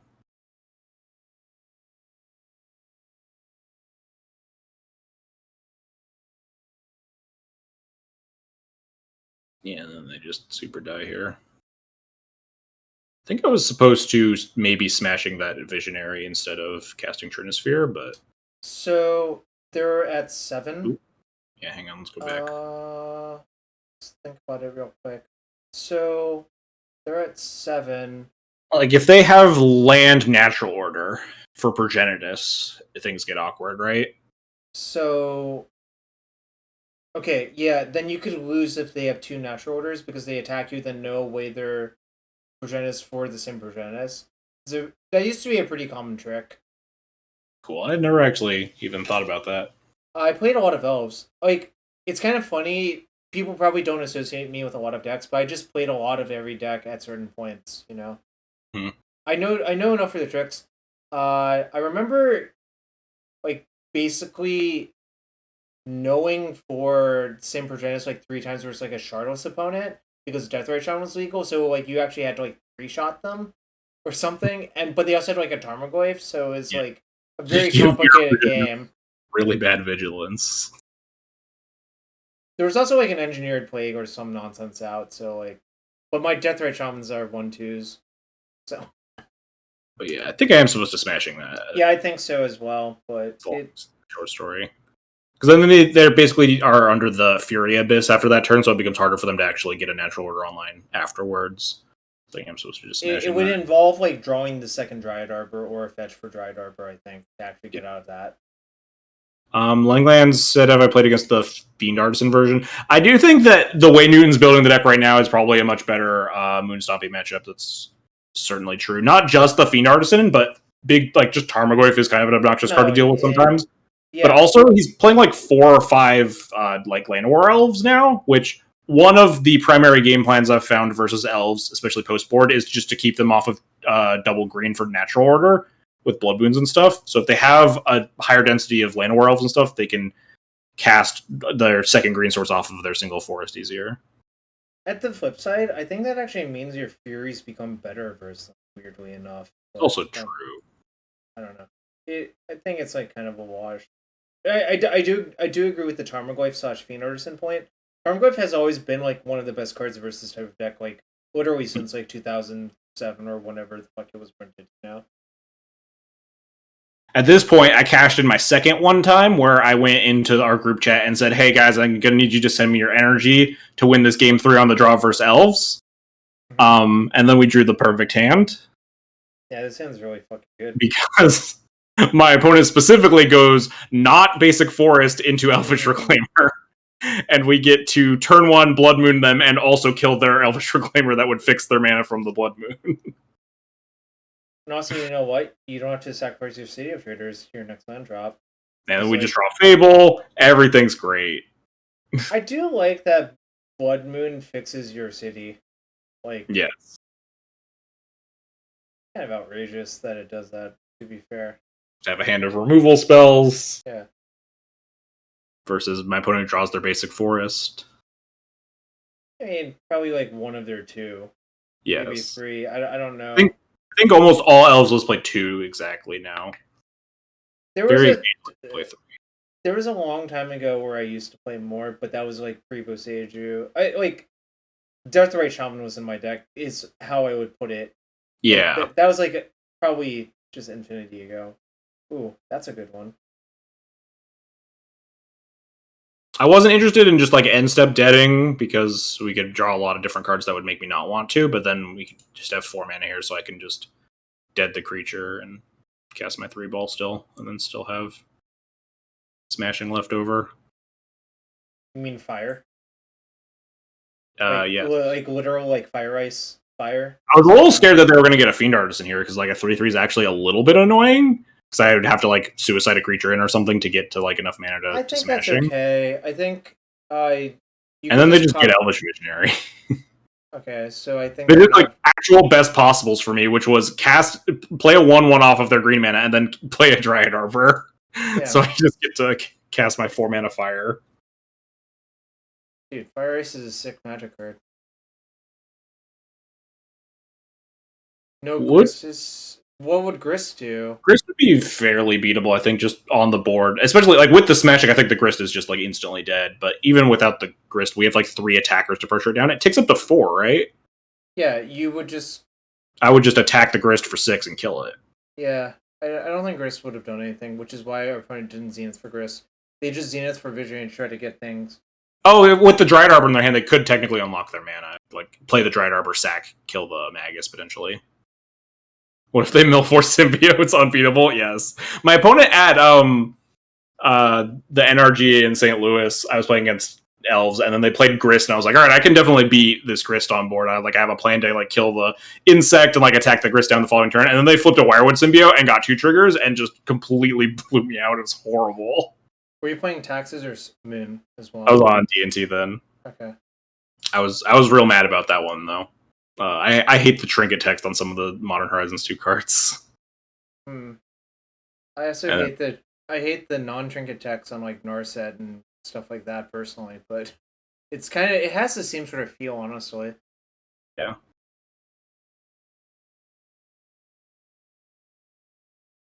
Now we're in round 7, and I know this person's on D&T because they presented me a deck, and also I've hit them like twice in leagues earlier. So, I think you probably have more knowledge about this. What exactly happens in this matchup most of the time? Just explain to me how both sides of the matchup win. So, D&T wins because you play a bunch of removal spells and don't care about any of their lock pieces, really. Moonstompy's plan is to cheese wins with whatever means you have available, which is generally like turn 1 Trinisphere or like Rabble or like Chalice into like a bunch of Rabble Masters and stuff. Also, like really early Fable can get you out of some binds. D&T's not great at interacting with Fable on like a reasonable axis, so it can definitely generate all. It also can like discard all of, like the fucking garbage in your main deck. There's a lot of it.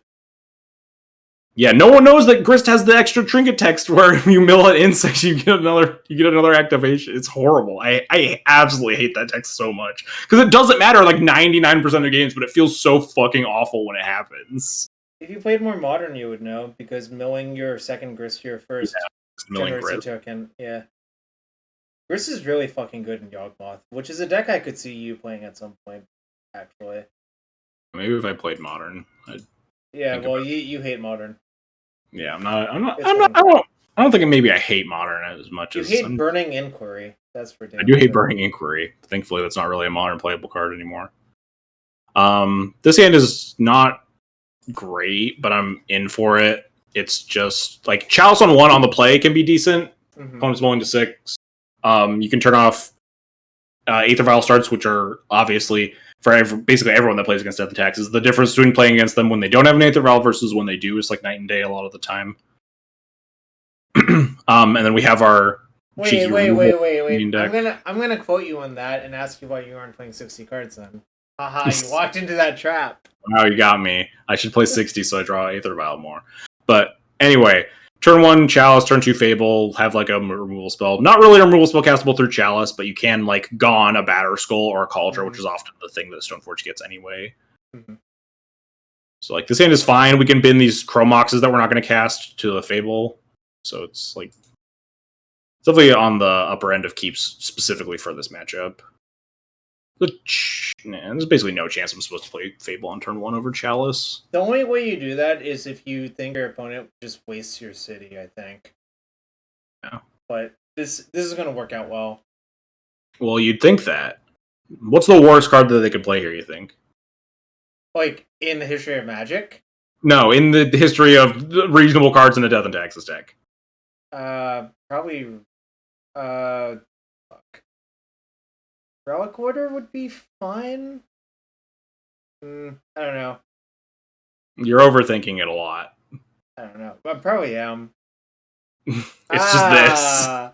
That's funny because that card generally doesn't do very much in this. Yeah, the card's like really bad a lot of the time, but sometimes it just like breaks your Fable. It's also funny because the Chalice on 1 means you can't just like dead it in your. Yeah, I can't dead it enough. Keep this feels so brutal. The way that sagas work, you can actually dead it in your main phase with the trigger on the stack, obviously. Oh yeah, that's also true. But yeah, just actually so devastating.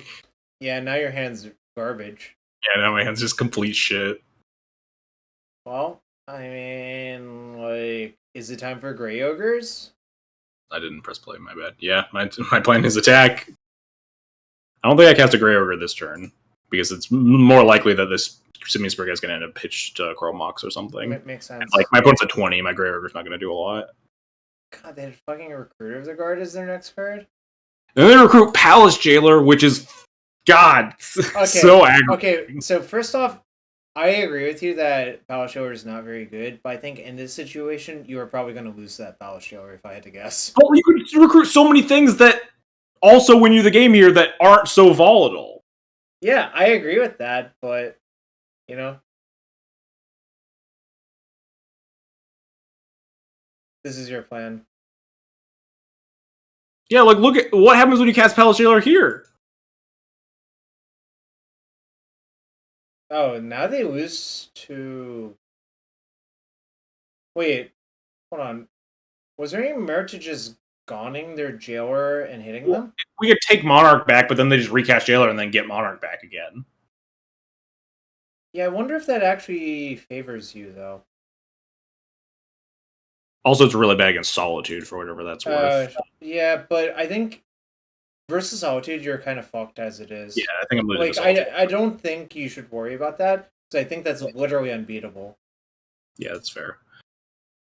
But I don't like the because if I just Gone, attack, I'm just in the same position, right? I get my Squee back. I have a Squee and a Reflection. They untap, they cast Palace Jailer, they target the Squee, and then it's the exact same position, right? Well, it's not, because you get another draw step. Like, if you find a Fury... I guess I get a Monarch trigger, but I'm down a Gone.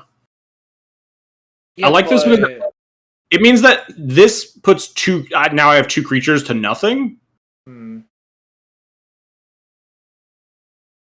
Yeah, by the way, if they had Solitude, they would have just Solituded. Yeah, they just Solitude the Spirit Guide in response. Or Solitude the... I was just saying, they would just Solitude the Reflection with the Spirit Guide on the stack, yeah. Yeah. But, yeah, it kind of looks like you're going to lose pretty handily. And then they just put Yorion in their hand. And then suddenly...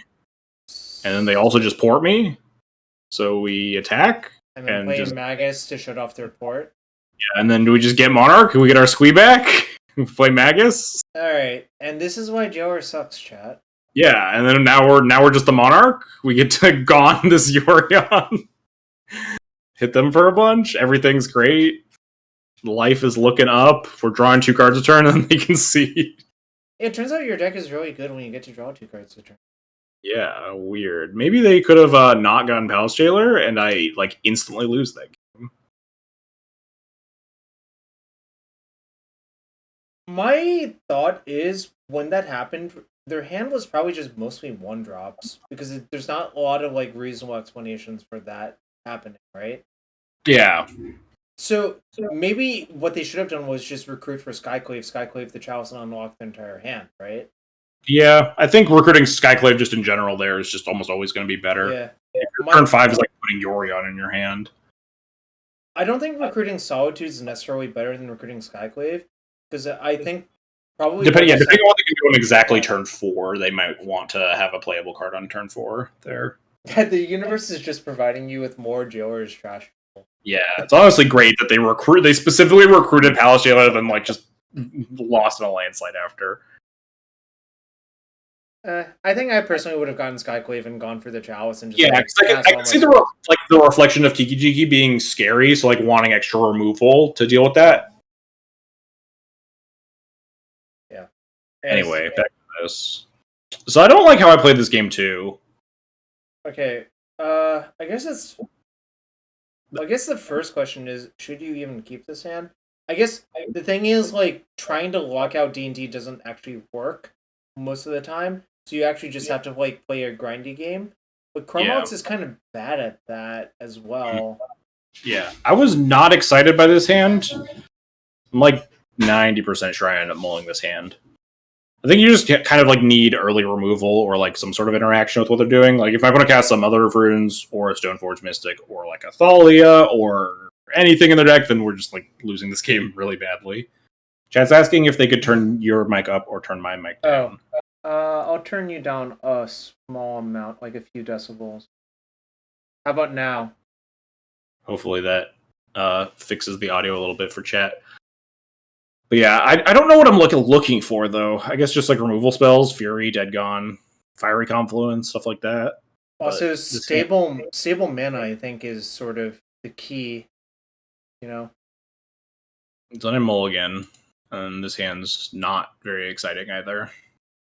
I think on 6 I just keep, but you're like not beating the D&T beats you because they have a million removal spells, right? Like if you're going to 5, you're just like asking to die. You just need to kind of knock the top of the deck and hope for the best. By the way, with this hand, do you ship Mountain? No, I end up shipping the Hearse because I just like don't think the Hearse is going to do anything, and I like. Yeah, kind of interesting that we don't have a. I guess the way your deck is configured, you can't take Hearse out. You have like a lot of much worse cards. Yeah, I cut all. Like we have Magus and the Moons in the deck already. You have to like cut the Trinispheres and like the Blood Moons.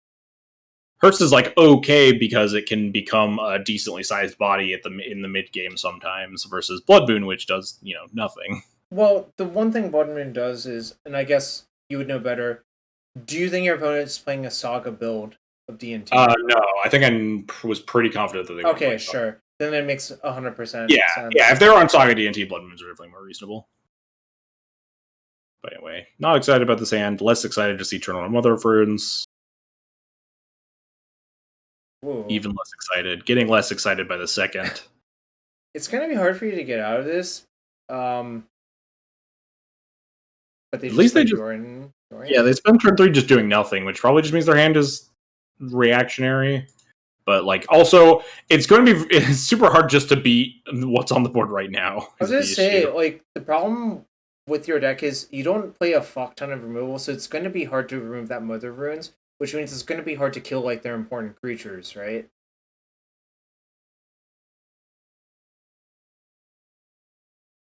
Basically, just everything's bad.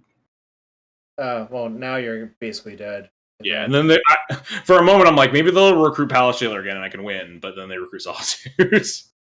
I think they learned their lesson from game 1, at least. In fairness, the way that this hand's shaping up, I'm pretty sure I would snap lose to Palace Jailer here. So I'm glad they didn't get it, because then I would have had to lose to a Palace Jailer.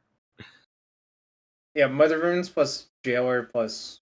I mean, this entire setup is just like... having a board state. Yeah. Yeah, we're just... Okay, well, now Yorion just flickers everything. Oh, well, I guess they can Yorion next turn. You can just kill my thing, and then, like, Yorion flicker next turn. Yeah. At this point, I think the game is over. I make some, like, pretty bad attempts at casting removal spells, but I don't think any attempts at casting removal spells are going to win this game. The problem is, basically, most of your removal is sorcery speed, so it's hard to break it up, right?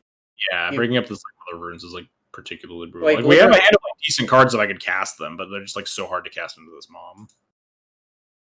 I think I should end up casting another Fable, but then this is just not good because they're just gonna cast Yorion, kill your other Fable token, flicker their Recruiter, Then I'm left with a hand of 3 removal spells that I can't cast into Mother of Runes anyway. I mean, I think this game is just a good showing of how like probably D&T is pretty favored in the matchup.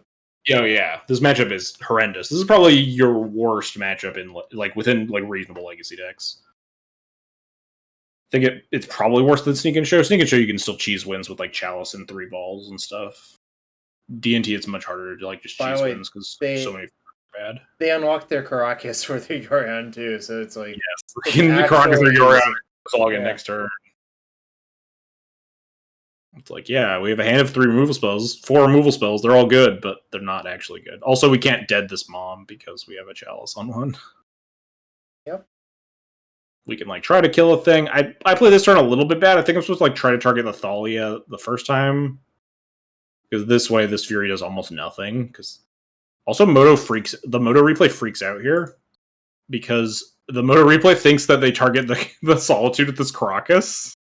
It's really bizarre. In game, they very clearly target the Thalia that I'm evoking. No, there are issues with sometimes like the variables being wrong already. So I don't know. Well, yeah, it doesn't matter. You're so likely to lose this game, and I assume this game is over. I just thought it was super weird that Moto like freaks out on this. Yeah, we're just dead. Yeah, it like even like puts the Thalia in the graveyard and everything, and then my opponent like doesn't cast this Thalia on the following turn, which they do. Oh, we do lose to Palace Jailer this game anyway. Oh, they already had it. That's why they didn't recruit it. That's why they didn't recruit it. But yeah, and then, who could resist Palace Jailer? Yeah, not my opponent. That's for sure. Yeah, die. You can't Fury the Mother of Runes because Fury doesn't have flash. Yeah, all my removal besides the Dead Gone, which I can't cast the Dead half, is sorcery speed, so it doesn't work out very well. Yeah, it's hard to take the mom off the table. It's actually go for it. Sorry, the only way like these decks can really like get rid of that board state is playing Cosmic's Return instead of Confluence, but that's just like not correct. I think. Oh, Fury everything else. I see. I mean, you can Fury everything else. I do end up killing the other stuff that's on the board, right? Except for the Thalia, you can't kill because the Caracas is in play. So like everything else is what the Solitude and the Recruiter, and not the Yorion because it has 5 toughness. Right. So that ends up what happens. It's just the MTGO replay freaks out, so it doesn't look like that happened. I did kill the Solitude and they Caracas the Thalia there, but Moto replay kind of freaked out. Yep. Did I have a moon in play? No, they Solituded the moon, I think. Right? Their moon was online. Or their Caracas was online.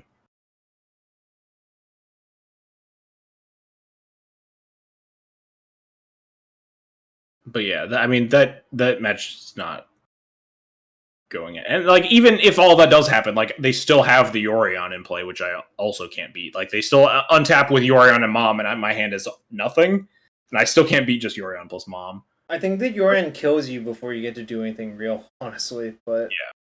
Yes. But also, they do have the Caracas online, and they pick up the Thalia, and then they have cards in hand, Gas Palace or whatever. But then luckily, at least we stole game 1, because the only way you can beat D&T is by like cheesing game 1, because then you get to be on the play game 3 for more cheese. But it involves basically cheese all the time. Yes. Oh, this hand cheeses. This hand cheeses pretty reasonably. So and my opponent molds to 5. We're getting there. Truly blessed. I cashed it so many 1-times. I didn't ask for this 1 time though, I don't think. No, you just got it for free because the D&T gods knew that you were the superior D&T wizard. Because D&T gods were like, this guy put Palace Jailer in the deck. Just no, get him out of here. Get out of here. You don't get to win the tournament today.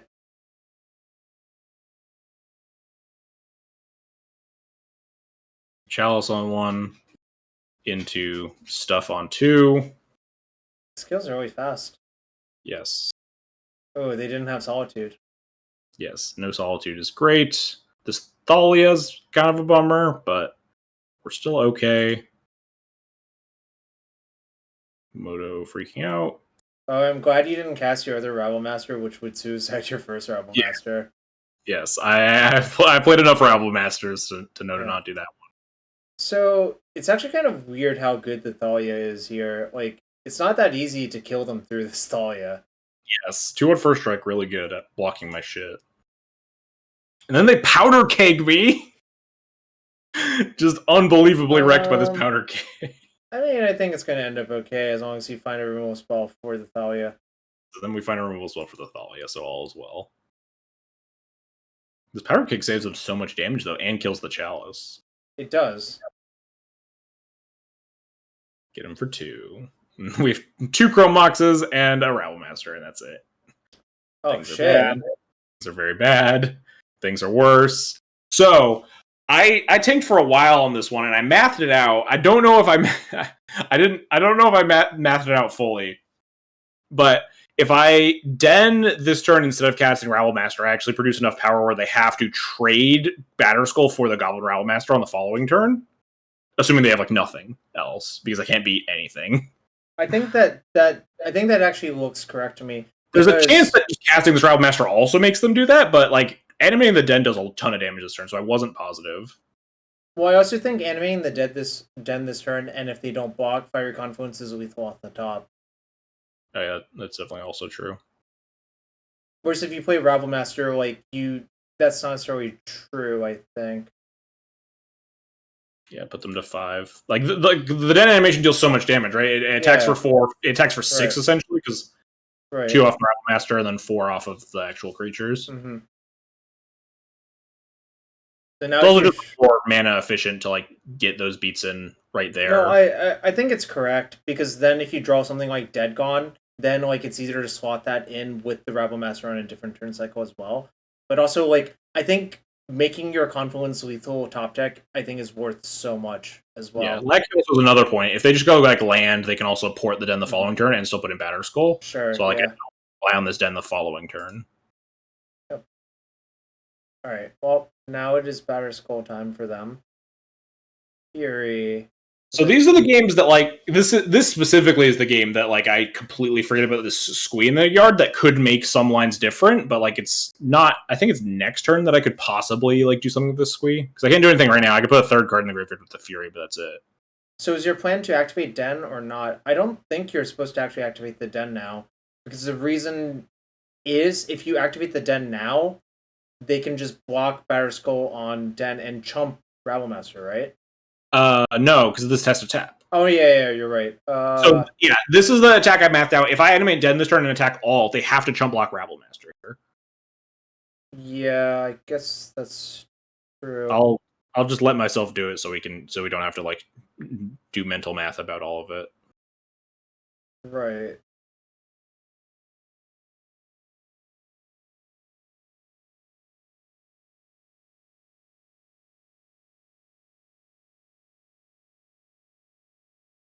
Yeah, this thing's a 6/2. So if they block Den, they take 6, 7, 8, 9. Yeah, it's actually lethal. Okay. It's lethal, yeah. So I did do the math right. This is the math that I spent last turn doing. If I animate Den, then I can like set it up so that I can get rid of this Batterskull here, even without the removal spell. But we do happen to like draw the Fury, so it kind of maybe worked out. Like we could Fury down the Batterskull at some point if we needed to, but I think this is good. And obviously they block. This puts another card in the graveyard for the squee, which might matter if I had remembered it. Yeah, you need one more though, so like... Yeah, this Fury could be the one more potentially.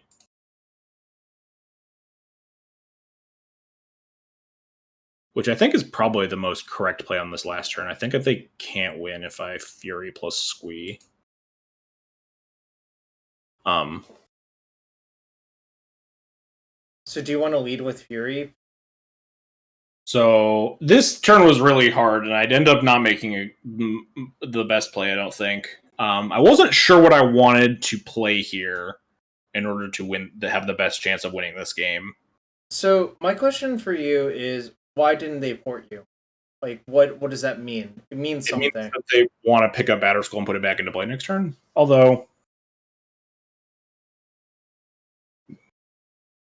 they didn't port me because I can animate Den of the Bugbear potentially. They want to. Oh, I see. No, that makes sense. So do we just assume they have no creature in hand? What happens if we do assume that? Then we can just kill them, right? Yeah. Like many ways. How do we lose this game, I guess, is maybe the better question. I think the way I would imagine you losing is if they have like a plow plus like a viable and 2-drop. But Yes. it's really hard for them to have a plow, right? Yeah.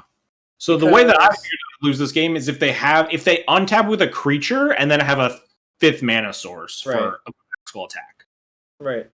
So I want to play this turn in a way where I can attack for lethal and then also clear creatures if they have some sort of interaction. If they violin like a Thalia or something else. Well, if you assume their hand is like 2-drop plus plow. It's like the only way they win. If I could Fury, play Rabblemaster. Realistically, I think they just can't win without plow if I just Fury plus cast Squee, right? Because that's I think I think that is correct. I think it's also extremely hard for them to have plow, right? Because they would have plowed your creature last turn instead of doing what they did.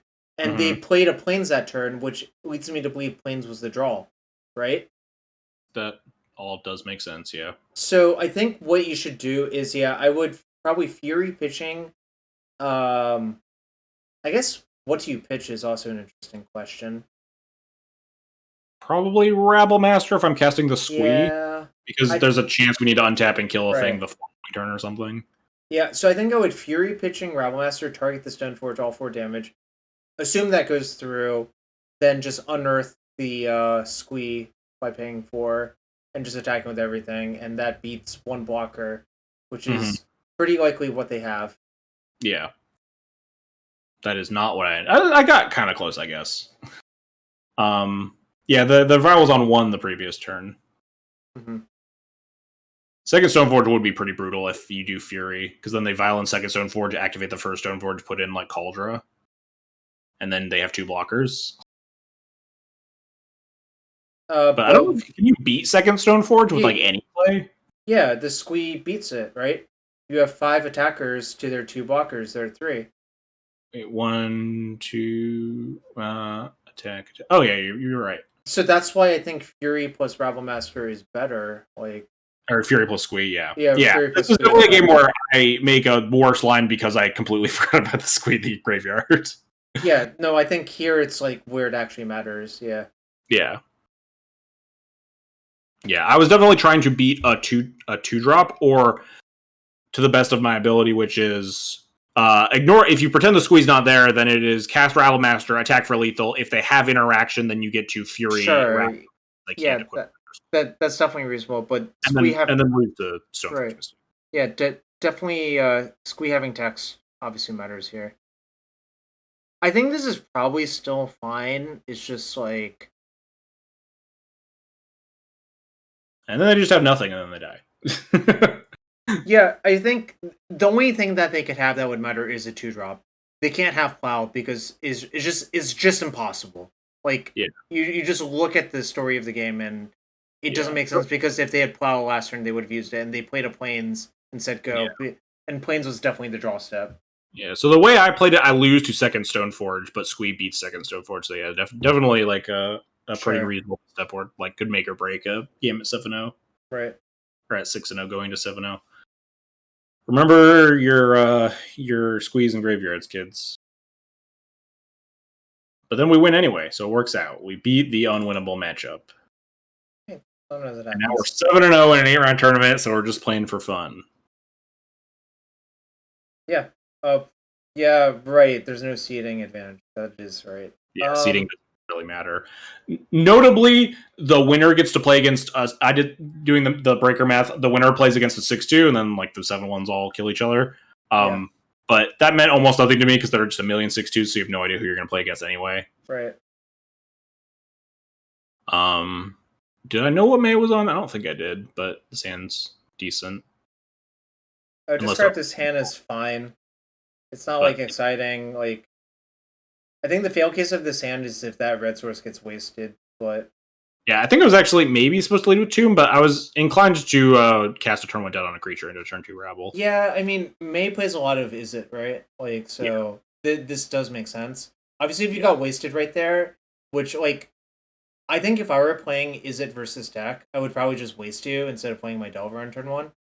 Yeah, if they have it. But then they don't have days. So then we just get to punch them in the face.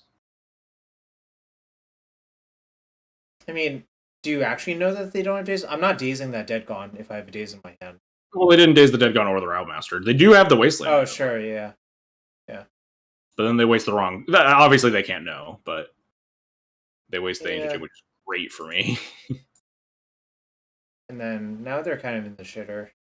Yes. Now you beat daze with the Spirit Guide. Yes, we have... I've killed so many Delver players by countering daze. Sometimes I force a spell instead of dazing because of Spirit Guide. It basically just is a question of how bad is it for me if they have it. Yeah, if they have it.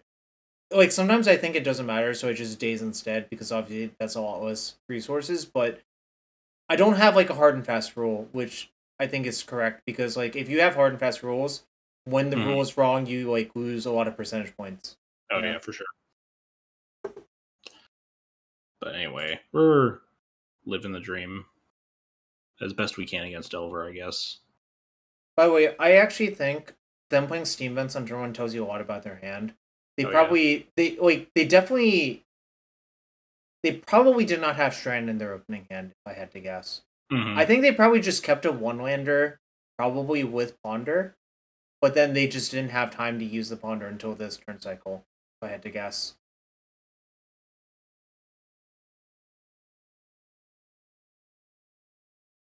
So do you want to offer the trade with Goblin Token and Deadcon? Well, it depends on what I draw. Okay. So you're discarding Chrome Mox and Spirit Guide. And then we draw Spirit Guide, and then I don't want to offer a trade. I just want to kill their Dragon Trace Channeler. At this point, I'm not really. I wasn't really respecting days there because I agree. Because they didn't have it those first 2 turns, and then on that board state, like, how many cards are you going to be able to daze versus 3 mana plus like the active Shaman? I was going to say, the actual issue with keeping days on that board state is it doesn't actually do anything. You're just, like, kind of dying as it is. So yeah, I don't think you're actually supposed to keep days on top if you see it with your Ponder. So, like, I think it's just good to do what you did. Yep. So I just slammed into days. Happy to do it. Now we have a big threat. Massively ahead on board. We have an answer for main deck answer for Murktide Regent. That looks like what they're casting. Yeah, as they cast an 8/8, or no, it's only 6/6, so it's actually not the end of the world because we could just attack with this Fury, but we don't have to. We just kill them. And then they concede. Well, you love to see those ones. Definitely. Then we get this excellent game 2. Easy keep, bunch of good cards. Oh, that hand's unreal. Hands gas.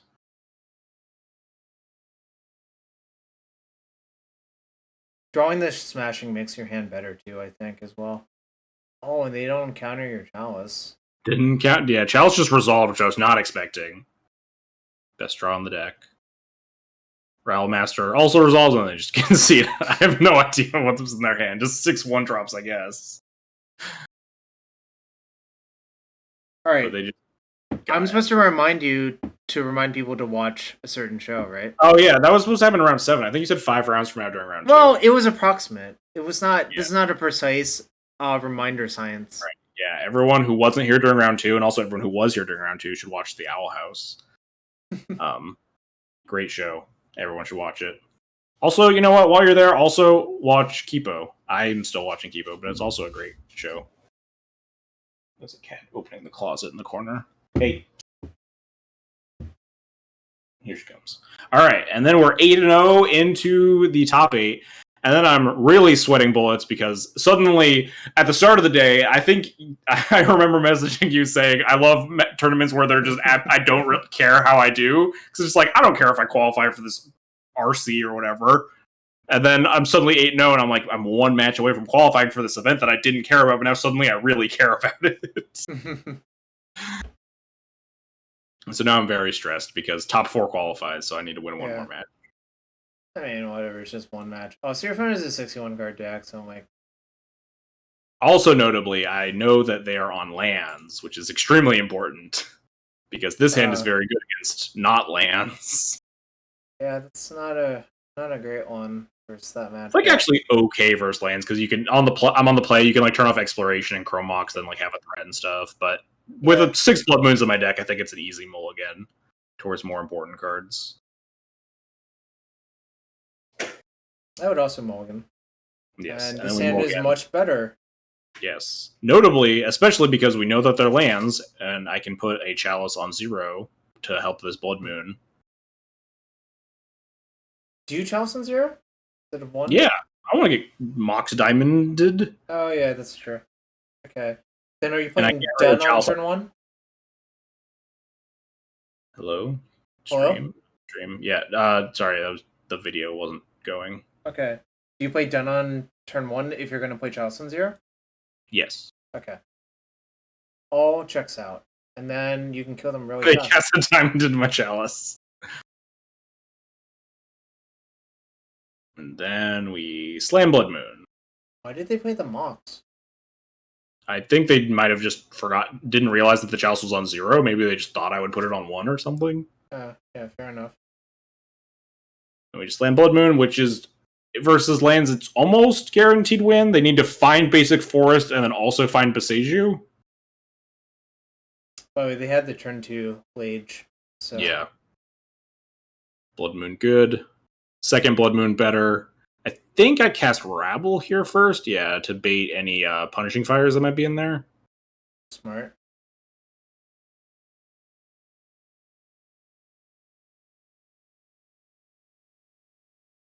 One Blood Moon unbeatable, 2 Blood Moons extra unbeatable.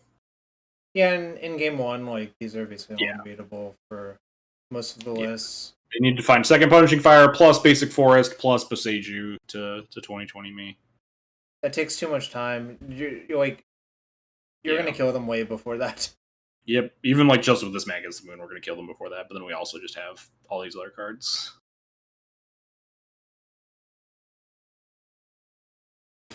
They're playing a very old version of the deck. Yeah, I'm gonna just say that a lot of the cards that they've played so far are not particularly good. In fact, I actually had a talk about someone about how good Punching Fire is. I'm like, I probably wouldn't play like that card.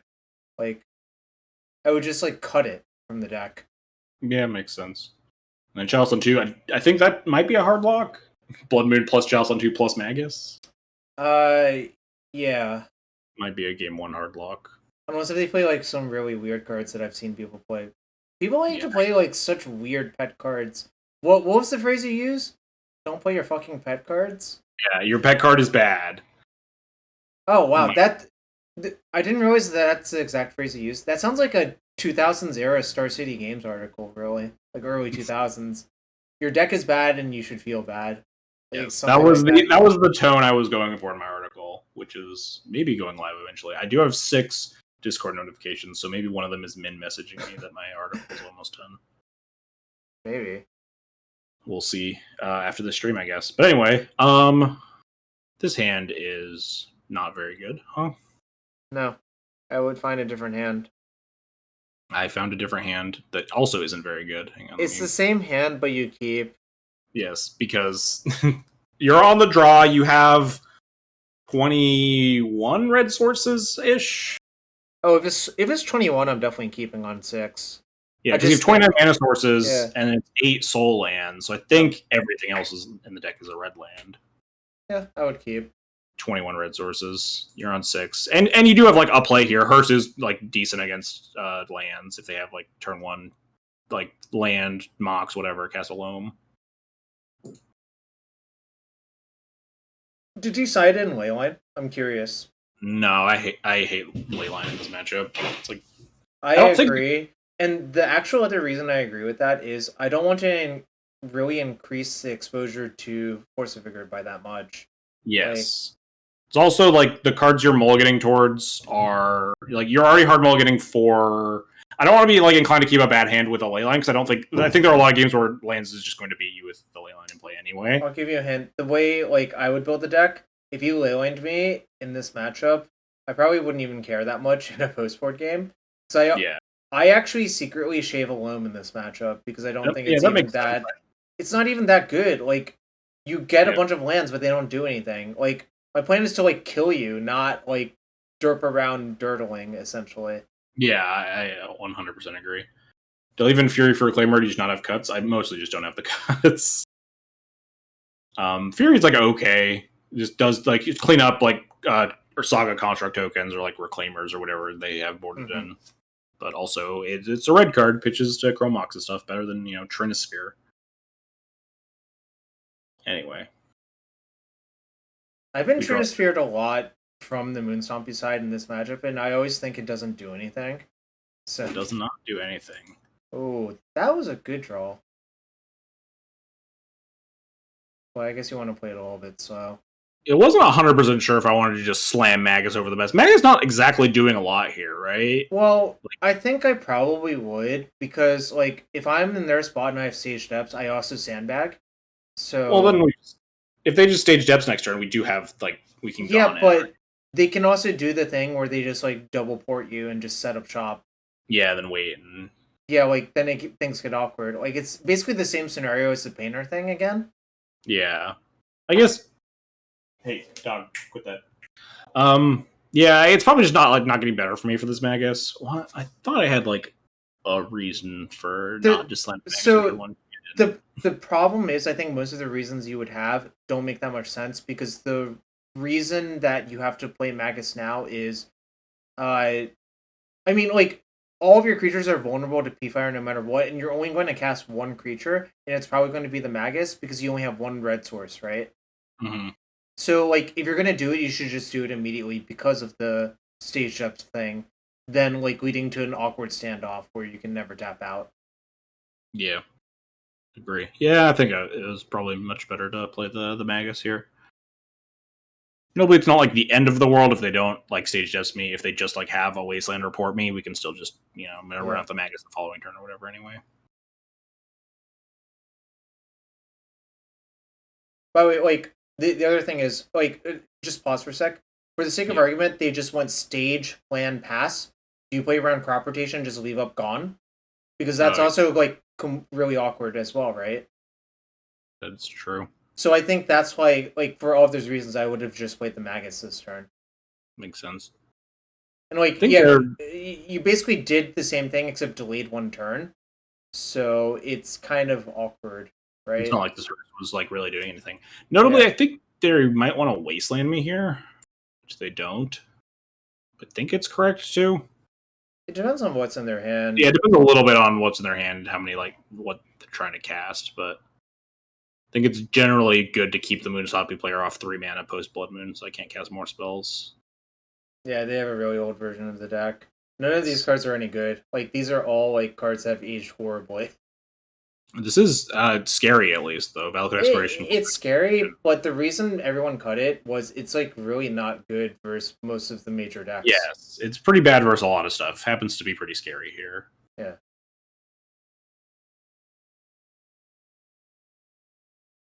They get to pop off here.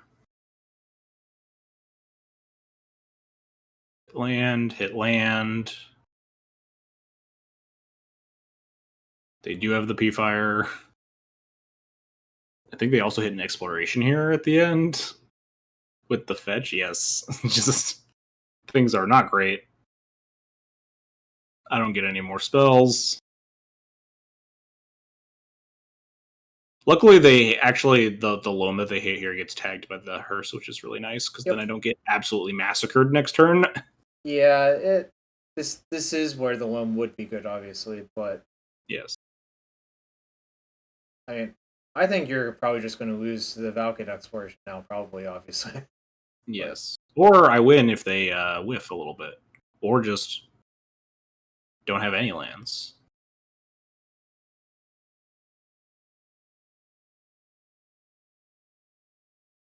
Which somehow happens. They don't have any lands to play. Yeah, it's hard to know how they sideboarded, obviously. Yeah. Then we need to put them to 1, and then they need Wasteland plus Tabernacle to kill me, and then they don't have it. I guess they draw in 3rd non-land because they just conceded 3 cards in hand. Just like pretty brutal, but we take those. Yeah, I think a lot of people side out too many lands, if I had to guess, even like the bad ones, so-called bad ones. But like it's also weird because like you can't cut too many spells. Although like I don't know. It gets complicated is how I would put it. Yeah. Oh, it's a rematch. Yes. We're in the semifinals now, so now I'm feeling no stress, very happy, don't care if I lose, but also rematch for selves. Well, you get more treasure chests. That's yeah, you get more stuff. Only up to 2nd place too. There's literally no stakes besides bragging rights once you get to the finals. That undefeated screenshot that is so rare. Yes, unlucky that I didn't get the 11-0. It's really hard to do that. Yeah, I think we'll get to it in a sec, but I'm pretty sure I did not play game 1 the best. Oh, so you know they're elves. This hand's reasonable, but not like... Yeah, not exciting. Much better on the play, but we lose die rolls. Unfortunately, top seed means nothing on Moto.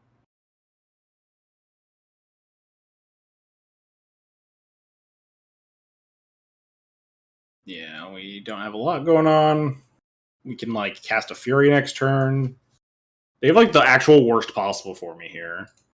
Ooh, that is not good. So I guess you have to Fury that Grist, really. Yeah, you should have Fury the Grist instead of just, like, wrathing them. It's, like, actually super brutal. If they just, like, had cast a creature here, there's actually a game to be played. But the Grist there specifically is so bad for me. Green cards. Ah, a Leaf Crown Visionary sighting. Finally see it after the 4th game I play against them. Really want a red sword for the Shatter Skull Smashing.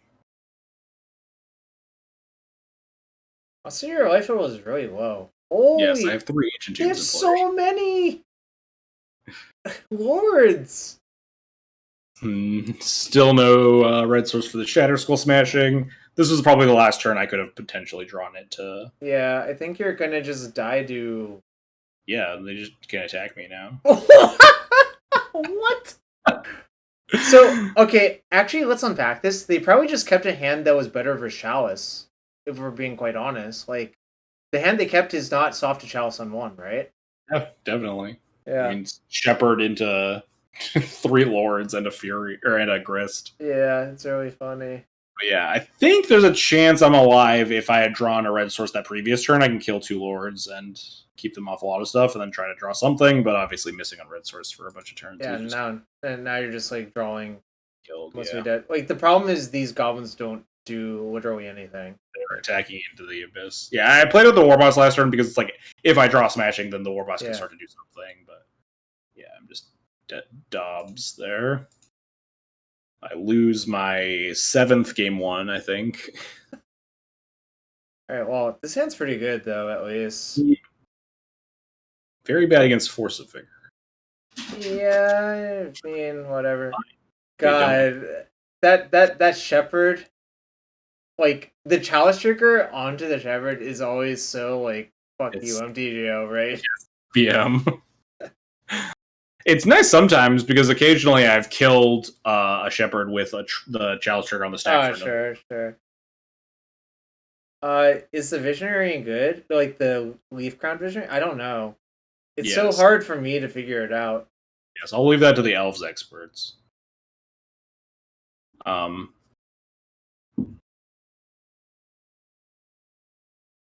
Anyway, still pretty okay in this game because we can like just Shatter Skull this Shepherd next turn too, potentially, to put the Chalice back online.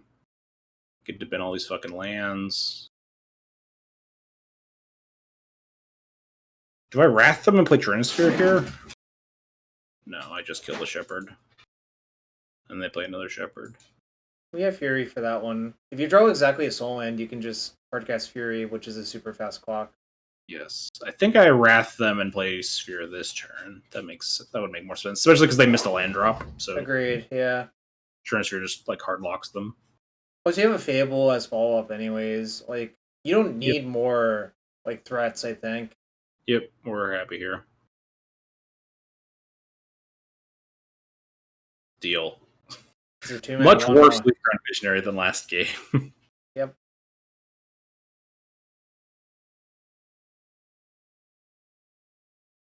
Gonna beat him down. Draw Confluence, which just means they're just actually dead. Yeah, I mean, like, they never block here, obviously, so they're gonna take, like, actual lethal damage, right? Like, blocking's just asking to lose later instead of now. That also doesn't matter. Take 6. Take 6. Big Lava Spike, get ya. Big Lava Spike has been called. Big Lava Spike is great. I love that card. Do you? Yeah. Big Lava Spike. Let me ask you. Can you name the text of the card Glacial Ray? Glacial Ray. This one actually sounds a little bit familiar. Is that the Arcane Shock? Wow, you're right. It's like 2 mana, right? So yes, it was one of the best commons in original Kamigawa Limited, and for a lot of reasons, you generally did not play Lava Spike in your draft decks unless you had Glacial Ray. That makes sense. Lava Spike not very good. It's not. All right. This hand is a hand that I think you get to play the red brainstorm, as it were, right? Like, you have a powerful turn 1 play, reasonable turn 2 play, but then like a bunch of garbage, but you just get to cycle the garbage into good stuff. Yeah, pretty much. Ooh, the younger Magic players are looking up what Glacial Ray does in the chat. Yes. But yeah, not super thrilled about this hand, especially on the draw versus elves, I mean, I think you're just like keep and like you might lose, but whatever. Keep, hope for the best. Turn 1 Heritage Druid, not the scariest start in the world, at least. So I assume this person had Nettle Sentinel in their deck, or maybe they didn't, I guess. I don't think they did. I think because they showed Reclaimer the first match I played against them. I don't really know. Their deck was like a little bit in deck. So I'm just gonna say, like, I think if you play Leafcrown Visionary, there actually is merit to putting Nettle Sentinel back in your deck. Yeah, because it lets you like pop off more with like the Heritage. It's kind of like extra glimpses. Obviously, you have to pay way more green mana. Yeah, so I think if you want to play with Reclaimer, you probably shouldn't put that other card in your deck, if I had to guess. I think it's like a little bit incoherent, most likely. Yeah. This is a great attack for me. Extremely happy to see no third land. Wait, no third land, and you drew... We draw this Shatter Skull Smashing, which conveniently, they happen to have enough toughness worth of creatures that they just die to that. Alright, well, now they're fucking dead. Yeah, now they're just super dead. Now this is like kind of trivial. We got Fiery Confluence, we got Goblin Shaman. We got discard 2 mana sources. Draw more mana sources. I think I might put this Chalice on 2 or something. Doesn't matter. Game's over. Yeah, sure. Chalice on 2, deal. Whatever. Take game action. I love no creatures that play Gaia's Cradle Go. Yeah, that's an Elves classic. Yes, big fan. If you play enough Elves, that shit happens to you, as well as drawing Progenitus in your opening hand. Mm-hmm. And then they play Second Cradle. That's a good game. Well, and I assume... Did you actually play out the finals match, or did you just not? Yes, I played out the finals match, and got whomped by an 18-year-old. Ah. Well, it's kind of funny. Obviously, I think the Zoomer is actually really, really good. They won a fuck ton. Like, you just look at the results. They're correct. Yeah. We have a little conversation, yes, before the match starts. He says, "Do you mind scooping? I haven't got a first place on one of these yet." I tell him that I lost. So last time I was in this exact position, I lost to oh god, it's embarrassing that I don't remember. Sylvia. It was Sylvia. Yeah, right? Sylvia Wataru. Yeah, lost it out. Very heartbreaker. They were streaming their side. They just like fucking had it all in game 3 and just like very tight game 3. Where if they like were missing one piece, then I can take it. So I want as a point of pride, I wanted to actually get a first place in one of these. By the way, I assume you knew the matchup because this person is like a literal one trick. unfortunately, their one trick is literally the best deck in the format. Yeah, so. one trick is pretty good when it's the best trick you could possibly be doing. Yeah, exactly. We also lose the die roll. No justice for first seed. I did win the die roll in the only match that mattered, the top 8 one, which I'm happy about at least. So do you keep these types of hands versus is it? Yeah, they're good enough, especially with Hearst. Okay, fair enough.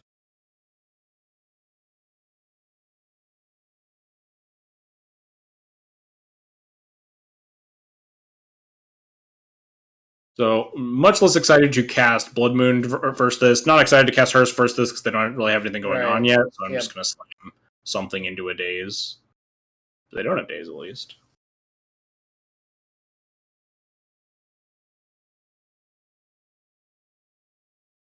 Yeah, I think the big problem with this game is where I chose to cast like a Hearse or a Blood Moon. We'll talk about it in a little bit, but like obviously game ones especially revolve so much around Murktide Regent specifically that I think I tripped up somewhere along the line here in like what I was trying to cast and when. So personally, I guess a few things are going on here. This turn cycle, you should be worried about Daze because they really haven't had a. Oh no, they could have dazed your Rabble Master on turn 1, right? Turn 1, yeah. They've pondered.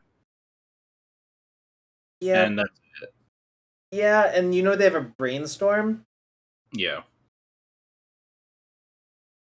Yeah. So I do play out the Chromox because I am a little bit concerned about Daze, but maybe this was like ill-advised. Well, we could have also just led with the Hearse, right? It's also true. Yeah, this is a turn where like the Hearse starts being more relevant. I probably should have just like played the Hearse this turn and like not played the Chromox, right? Yeah, I think personally I would just regard that second Chromox as a dead card, hoping to pitch it to Fable later and just play Hearse on this turn cycle. Potentially, I could, if the Hearse resolves, potentially I could like play the Chromox, pitch the Blood Moon if I want to cast other spells too. Because if the Hearse is going, then I don't really need the Blood Moon to lock out Murktide Regent as well. Right. And the other issue I have is if you imprint a spell here, it's actually pretty likely you're going to flood out, I think. Yes. Yeah. Because like you basically just traded 2 cards for a land, right? Mm-hmm. Yeah. Yeah, definitely looking back on this, I think you're absolutely right. Yeah. Casting Hearse this turn, this thing is way better. Well, let's see what you do instead. I pitch the Fable and then cast Rabble. Yes. The issue is that now I have 2 cards in my hand that are basically exclusively for Murktide Regent, and I only really need one of them, right? And, so like, well, so the other issue is just look at the setup that Jujubin has. If they just fetch, they play the Murktide next turn, so you haven't really stopped it. So like, I think this is probably the play that is worst versus Murktide if that's what you're. I think it's the worst of all of my plays. Like I could have cast Blood Moon here at least to lock out Murktide Regent. I think exactly. Hurt is the best play, but. Why did they fetch before Ponder? That's also a good question. Why did they fetch before Ponder? Here.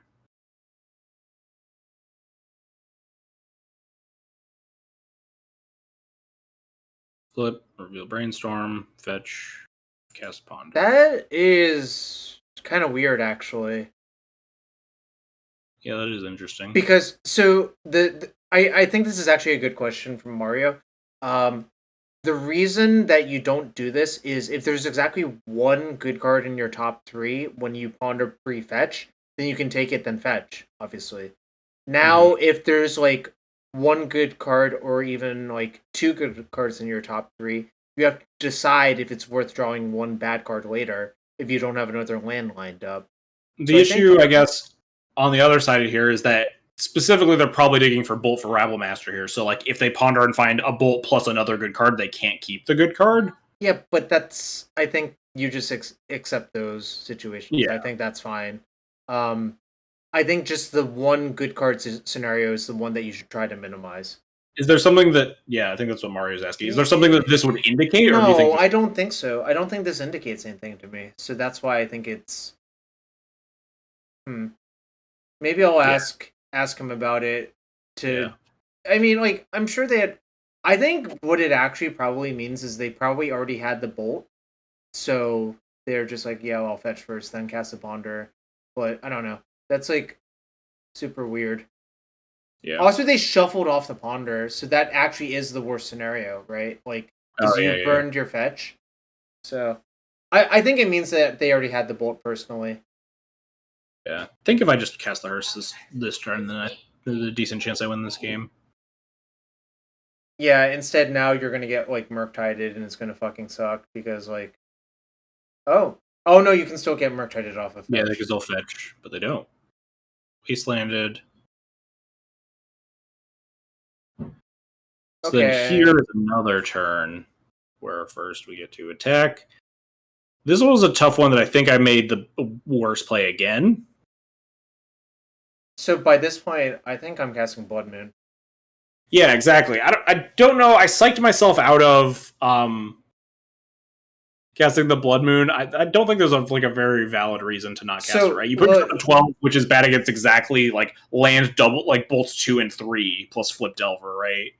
Yeah, and also, okay, it's probably not obvious to everyone why you should cast Blood Moon here. I think the primary reason I would cast Blood Moon here is they can actually still Murktide you through the hearse if they just fetch and... Okay, so you exile 2 instant or sorceries, they fetch, they'll have 4 in graveyard, they'll have 3 mana, so they can still cast Murktide. Therefore, you're supposed to just cast Blood Moon to try to cut off Murktide again. Yes, I agree 100%, and then I didn't do any of that. I remember doing the math of like, oh yeah, they can cast Murktide here, like with a fetch land or whatever, and then just like you can play 11 rounds of Magic. Yeah, I know. But if you wanted the pride, this is not how you get that pride. Absolutely not. And you're getting fucking Murktided. Yeah, I mean, ooh, I actually love that from them. They identified that like they shouldn't even attack. I mean, yeah, if they attack with Insect Aberration, they have to chump block with this Murktide region, basically. Yeah, this is XJCloud. You've heard of legends from the Discord. Yes. Yeah. Famous amongst the trans community. It's kind of funny. I think you're actually still winning here. Yeah, we have a hearse that's going up to 4. We got 2 goblin tokens. Yeah. We get to Blood Moon them. I think you probably would have won harder if they just didn't have a Murktide. Oh yeah, absolutely. And then they have a chump blocker, which is unfortunate because we have lethal here. But they get to chump block. Yeah. And then they have a second chump blocker, and then we miss, and then we die. So yeah, basically, I think if you played all of the cards in the other order, you would have won pretty easily. I also think I just like on the turn that I made the bad play with the Chrome Mox. I think I just need to decide like that if I need to just play the hearse because the hearse is way better. B, I think I need to either just not want. I don't want both the hearse and the Blood Moon in my because they do effectively the same thing. Exactly. Yeah, I think maybe if you have an extra Fable, maybe you... Yeah, like if I got to cast Fable on this turn or something, then we can crew the hearse, attack for lethal or still or something like that. I think definitely, like exactly like you said, if I pitch a real spell to this Chrome Mox, then I'm just going to flood out and then I die with, 3 lands double Chrome Mox. Yeah, I mean, that's how that goes. Like, you paid 2 cards to make a mountain, essentially, so... Yeah. Definitely, like, back-to-back turns of bad plays that definitely cost me this game. Yeah. I think they just didn't even really have that much. Like, they had a Brainstorm and a Ponder. The Ponder shuffled, which is a good sign for you. They brainstormed, and then they pondered one more time, and it didn't seem like it found that much, really. But yeah, I guess they found just enough, combined with your bad play, of course. Like, it wouldn't have been enough without it. And then the double chump blockers really got me. And then we die. Unfortunate. Oh, and you know what? As they say, it's too free for the beam. Yes, I believe he says that at the end of our match. I don't think he was saying it like to be mean. I think it's just... No, yeah, no, it was like prompted. I typed like a frowny face into chat at some point. Yeah. God, this hand is like kind of miserable, but also like... Nap keep. Yeah. I think it's just kind of miserable is how I would describe it. But turn 1 Chalice on the play is like really hard. Yeah, I agree. Yep, it's a Hymn to Torok. Deal. Like, we still have a functional hand. We can... always, every time.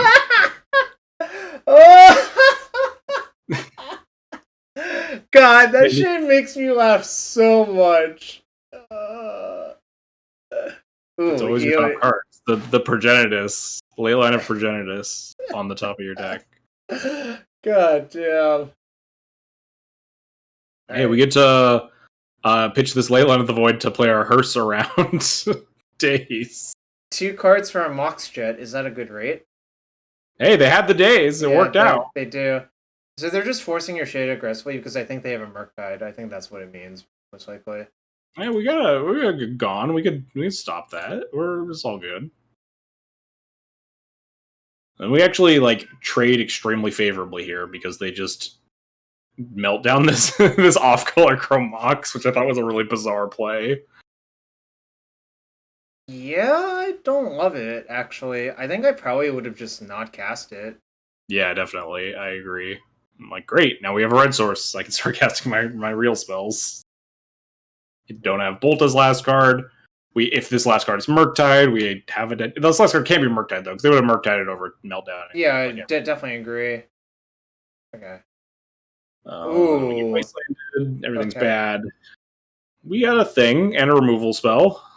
But they didn't shuffle off of their Ponder, so that meant like at least one more spell was coming, you know. Things are not great. So I decided to like not kill this Delver for a while, specifically because I can never ever beat a Murktide Regent, but I can beat an Acceptable Apparition. Like we have this Fury, I could eventually Fury the. I agree with that, because what if they just play a DRC? Then you get to exchange 2 cards for 2 cards. So I think it's like fine. A second Delver. Ooh. Wasteland it again. They're still bad. Draw land. I think if the like attack puts you to like 11, maybe I would consider using it then because of like a bunch of running bolts, but I think it's still fine to just not do it yet. Yep. Do you want to cast Fable here? Yes. Yeah, I agree. It just gets our mana out or under us a little bit better again. Or it would, but then they off of the bobble they drew. Yeah, this is not good. Yes, and also because of the bobble, this channeler is online, so we can't like Fury kill both of them. Yeah, that's kind of infuriating. Yes, so this is the point where I decide that I just need to rat the board. I am at 11. I just dead this thing, Fury this thing, attack, and like hope that I can top deck a little bit better. I have like a flipped Fable. If I draw some lands, I can like no. And any soul land giving you squee, I think, is actually kind of huge. Yeah. So then, naturally, what could my opponent have here, you think? Murktide, obviously. Of course. What else would they draw? Did they actually surveil to the top on a previous turn cycle? Did they? They played DRC plus Bull, right? Yeah, so I would see what that... They milled the Delver of Secrets. Oh, so it was blind. So I think I think this play is good then, actually, what you did. Blind. Yeah. But also, at this point, like, the Dead's also not going to be, like, great against a Murktide anyway, right? They're just going to recast it. Like, they've gotten far enough into the game where it's like, my Gon's not going to beat this Murktide region anyway. I agree with you. Yeah, so I just decide that hopefully we can draw a little bit better than my opponent, and then my opponent draws best possible, and then we die. Yeah, I think probably the match got away from you in game 1, and this game was not really winnable. Yes. If I had to guess. Is about right. Played badly in game 1, got punished, and then game 2 just died. Yes, I typed a frowny face when my opponent top decked Murktide region, and then they said 2 free for the bean. Classic. Oh. That's the story of me almost going 11-0 in. Yeah, RCQ. But at least you didn't suffer the quarterfinals curse, which is a pretty common one, if you know what I mean. Oh yeah, for sure. Yes, I was sweating bullets at my quarterfinals game. I was just happy after I won the quarterfinals. I'm not broken up about like losing in the finals at all, especially because literally the only thing on the line is pride. Got my million chests or whatever. Have my qualification to Atlanta. I'm more than happy. You're like 20 fake digital points or whatever you want to call them. Oh yeah. Well, I don't know. It was fun to watch those games. Obviously, like, I'm gonna just say this generally speaking, no one plays perfectly plays perfectly during an entire tournament. Not myself, not you. So obviously, it's fine. You messed up a little bit, but ultimately, I think you got what you wanted, and you do have a lot of treasure chests to open. Except, I think you're not an opener, are you? Yes, I'm a treasure chest hoarder for sure. I probably have like 5. You're like the Mengucci. You're like Mengu or let's see who else hoards. Oh, Daniel Gottschall. He's a big hoarder. I also have a foil set of Dominaria United. Ooh. Which is nice because I think I need some Dominaria United cards. I guess I already have my squeeze. Yeah, I mean, I don't know. Probably like redeeming it is actually good if you want to do that, but I don't know. That's also like costs you $25 and it's a little bit of effort. I don't know. Maybe I'll redeem it. Depends on how many cards I need for I guess Pioneer because I have to learn how to play that format, huh? Yeah. I've heard rumors that there are white decks that are good in that format, although this set came out and Brothers War comes out the weekend. It's so awful that Brothers War comes out the day after you're illegally allowed to buy Dominaria United cards. The Brothers War cards, but yeah, same thing. Yeah, Brothers War. Yeah, and based on the name, I would expect some amount of pushed artifacts. Oh yeah, I'm definitely expecting it to like break some formats in half for no fucking reason. It's like I don't think we haven't really gone an artifact set without breaking at least a format, right? Even Kaladesh was like really backbreaking for standard at least. Yeah, Smuggler's Copter was like a pretty notable one. Like that one. That one's actually currently banned in Pioneer as well, which is Aetherworks Marvel. Yeah, that one's legal in Pioneer, but it fucking sucks. So like no one plays it. Broke standard for a while. We had both halves of the Saheeli combo come out of Kaladesh block.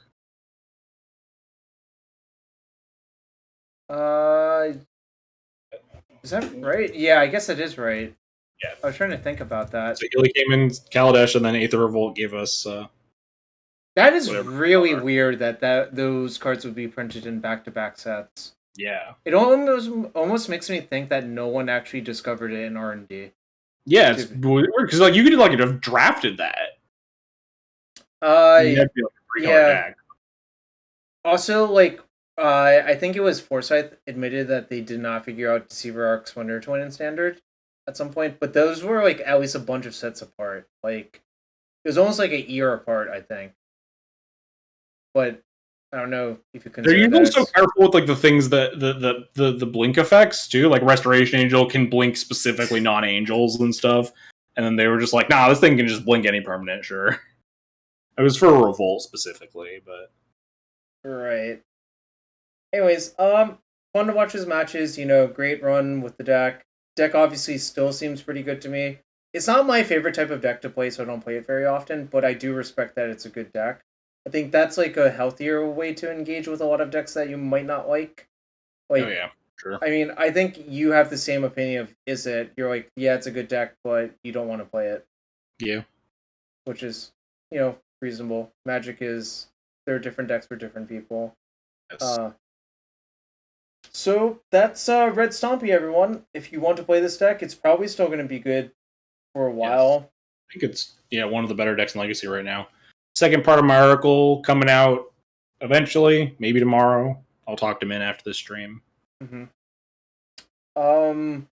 Anything else you want to say before I let you go? I'm going to ask you a few funny questions before you go as well. Watch the Owl House. I don't know if I've said that yet. Fourth time you've said it tonight. I've been counting. Where's the article? It's all on MinMax. Let me link specifically. Sure. The article, minmaxblog.com. Shoutouts to them, Min and Max. Where is my article? Tale of the Bamboo Cutter. Wait, such an obscure name. Wait, where is my article? Oh, there it is.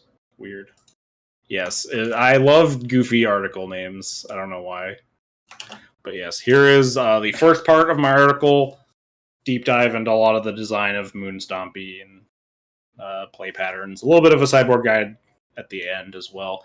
The next part of the article that's coming out is an assessment of a lot of the threats that people like to play and why I think most of them are bad and they should be playing the good ones instead. That I'll give you a hint. The good ones, they were in the deck, and like it's kind of funny because some of the like sort of good ones were already cut because there's just not space. Like I think Legion War Boss is better than a lot of the other cards that people play. People keep casting bad cards. Shoutouts to that one person who top-aided a challenge with Shivan Devastator. I'm not going to shout them out because that card is bad. Just don't put that one in your deck. Also, I think Leela is bad, but it is better than Shivan Devastator, but it's also bad, so don't play that one either. Leela, the Madness one, whatever that one's called, Angie's So I think that's just a holdover from when the threats used to suck in Moon Stompy, so you had to play that one. That one was like kind of okay for a while, and then it got bad. Really weird card. Honestly, that card's good with Lion's Eye Diamond, but that's not this deck, obviously. So combos with second chapter of Fable, you get to madness it. That's true. Still not dead. I'm not doing it personally. Yeah, it's a cute interaction. I think there are like worlds where you can play like goofy stuff like Lelia. I mean, most of the stuff I'm just parroting things that I've already written. But just like you mentioned, like way earlier in the stream, Pyroclasms, Rough Tumbles, and like Kozilek's turns are really good against Moon Stompy. If there are worlds where like stuff like that or Plague Engineer exist in large quantities, then you can pivot towards the higher toughness threats. Right. But that's just like not a thing right now. Right. Yeah, so that's all I have really to say. Trying to remember if there's anything else. Okay, I guess time for some hot takes. Hot takes. Okay. Not necessarily funny questions, but just a few quick questions. All right. What's your favorite card in Dominator United? For any reason, and give the reason. Squee. I like Squee. It's a cool take on the Rabble Master. Like, there are so many cards that cost 2 in a red and like generate goblin tokens in some fashion. I like that it does something interesting and different than like War Boss is just kind of like a boring, mostly worse Rabble Master, but like Squee makes you think about it on like a different axis. And it's a throwback to like literally every other Squee because it doesn't die really. Mm-hmm. Yep. Well, I like Squee as well. Second question, and this is the one that probably people are going to get annoyed about.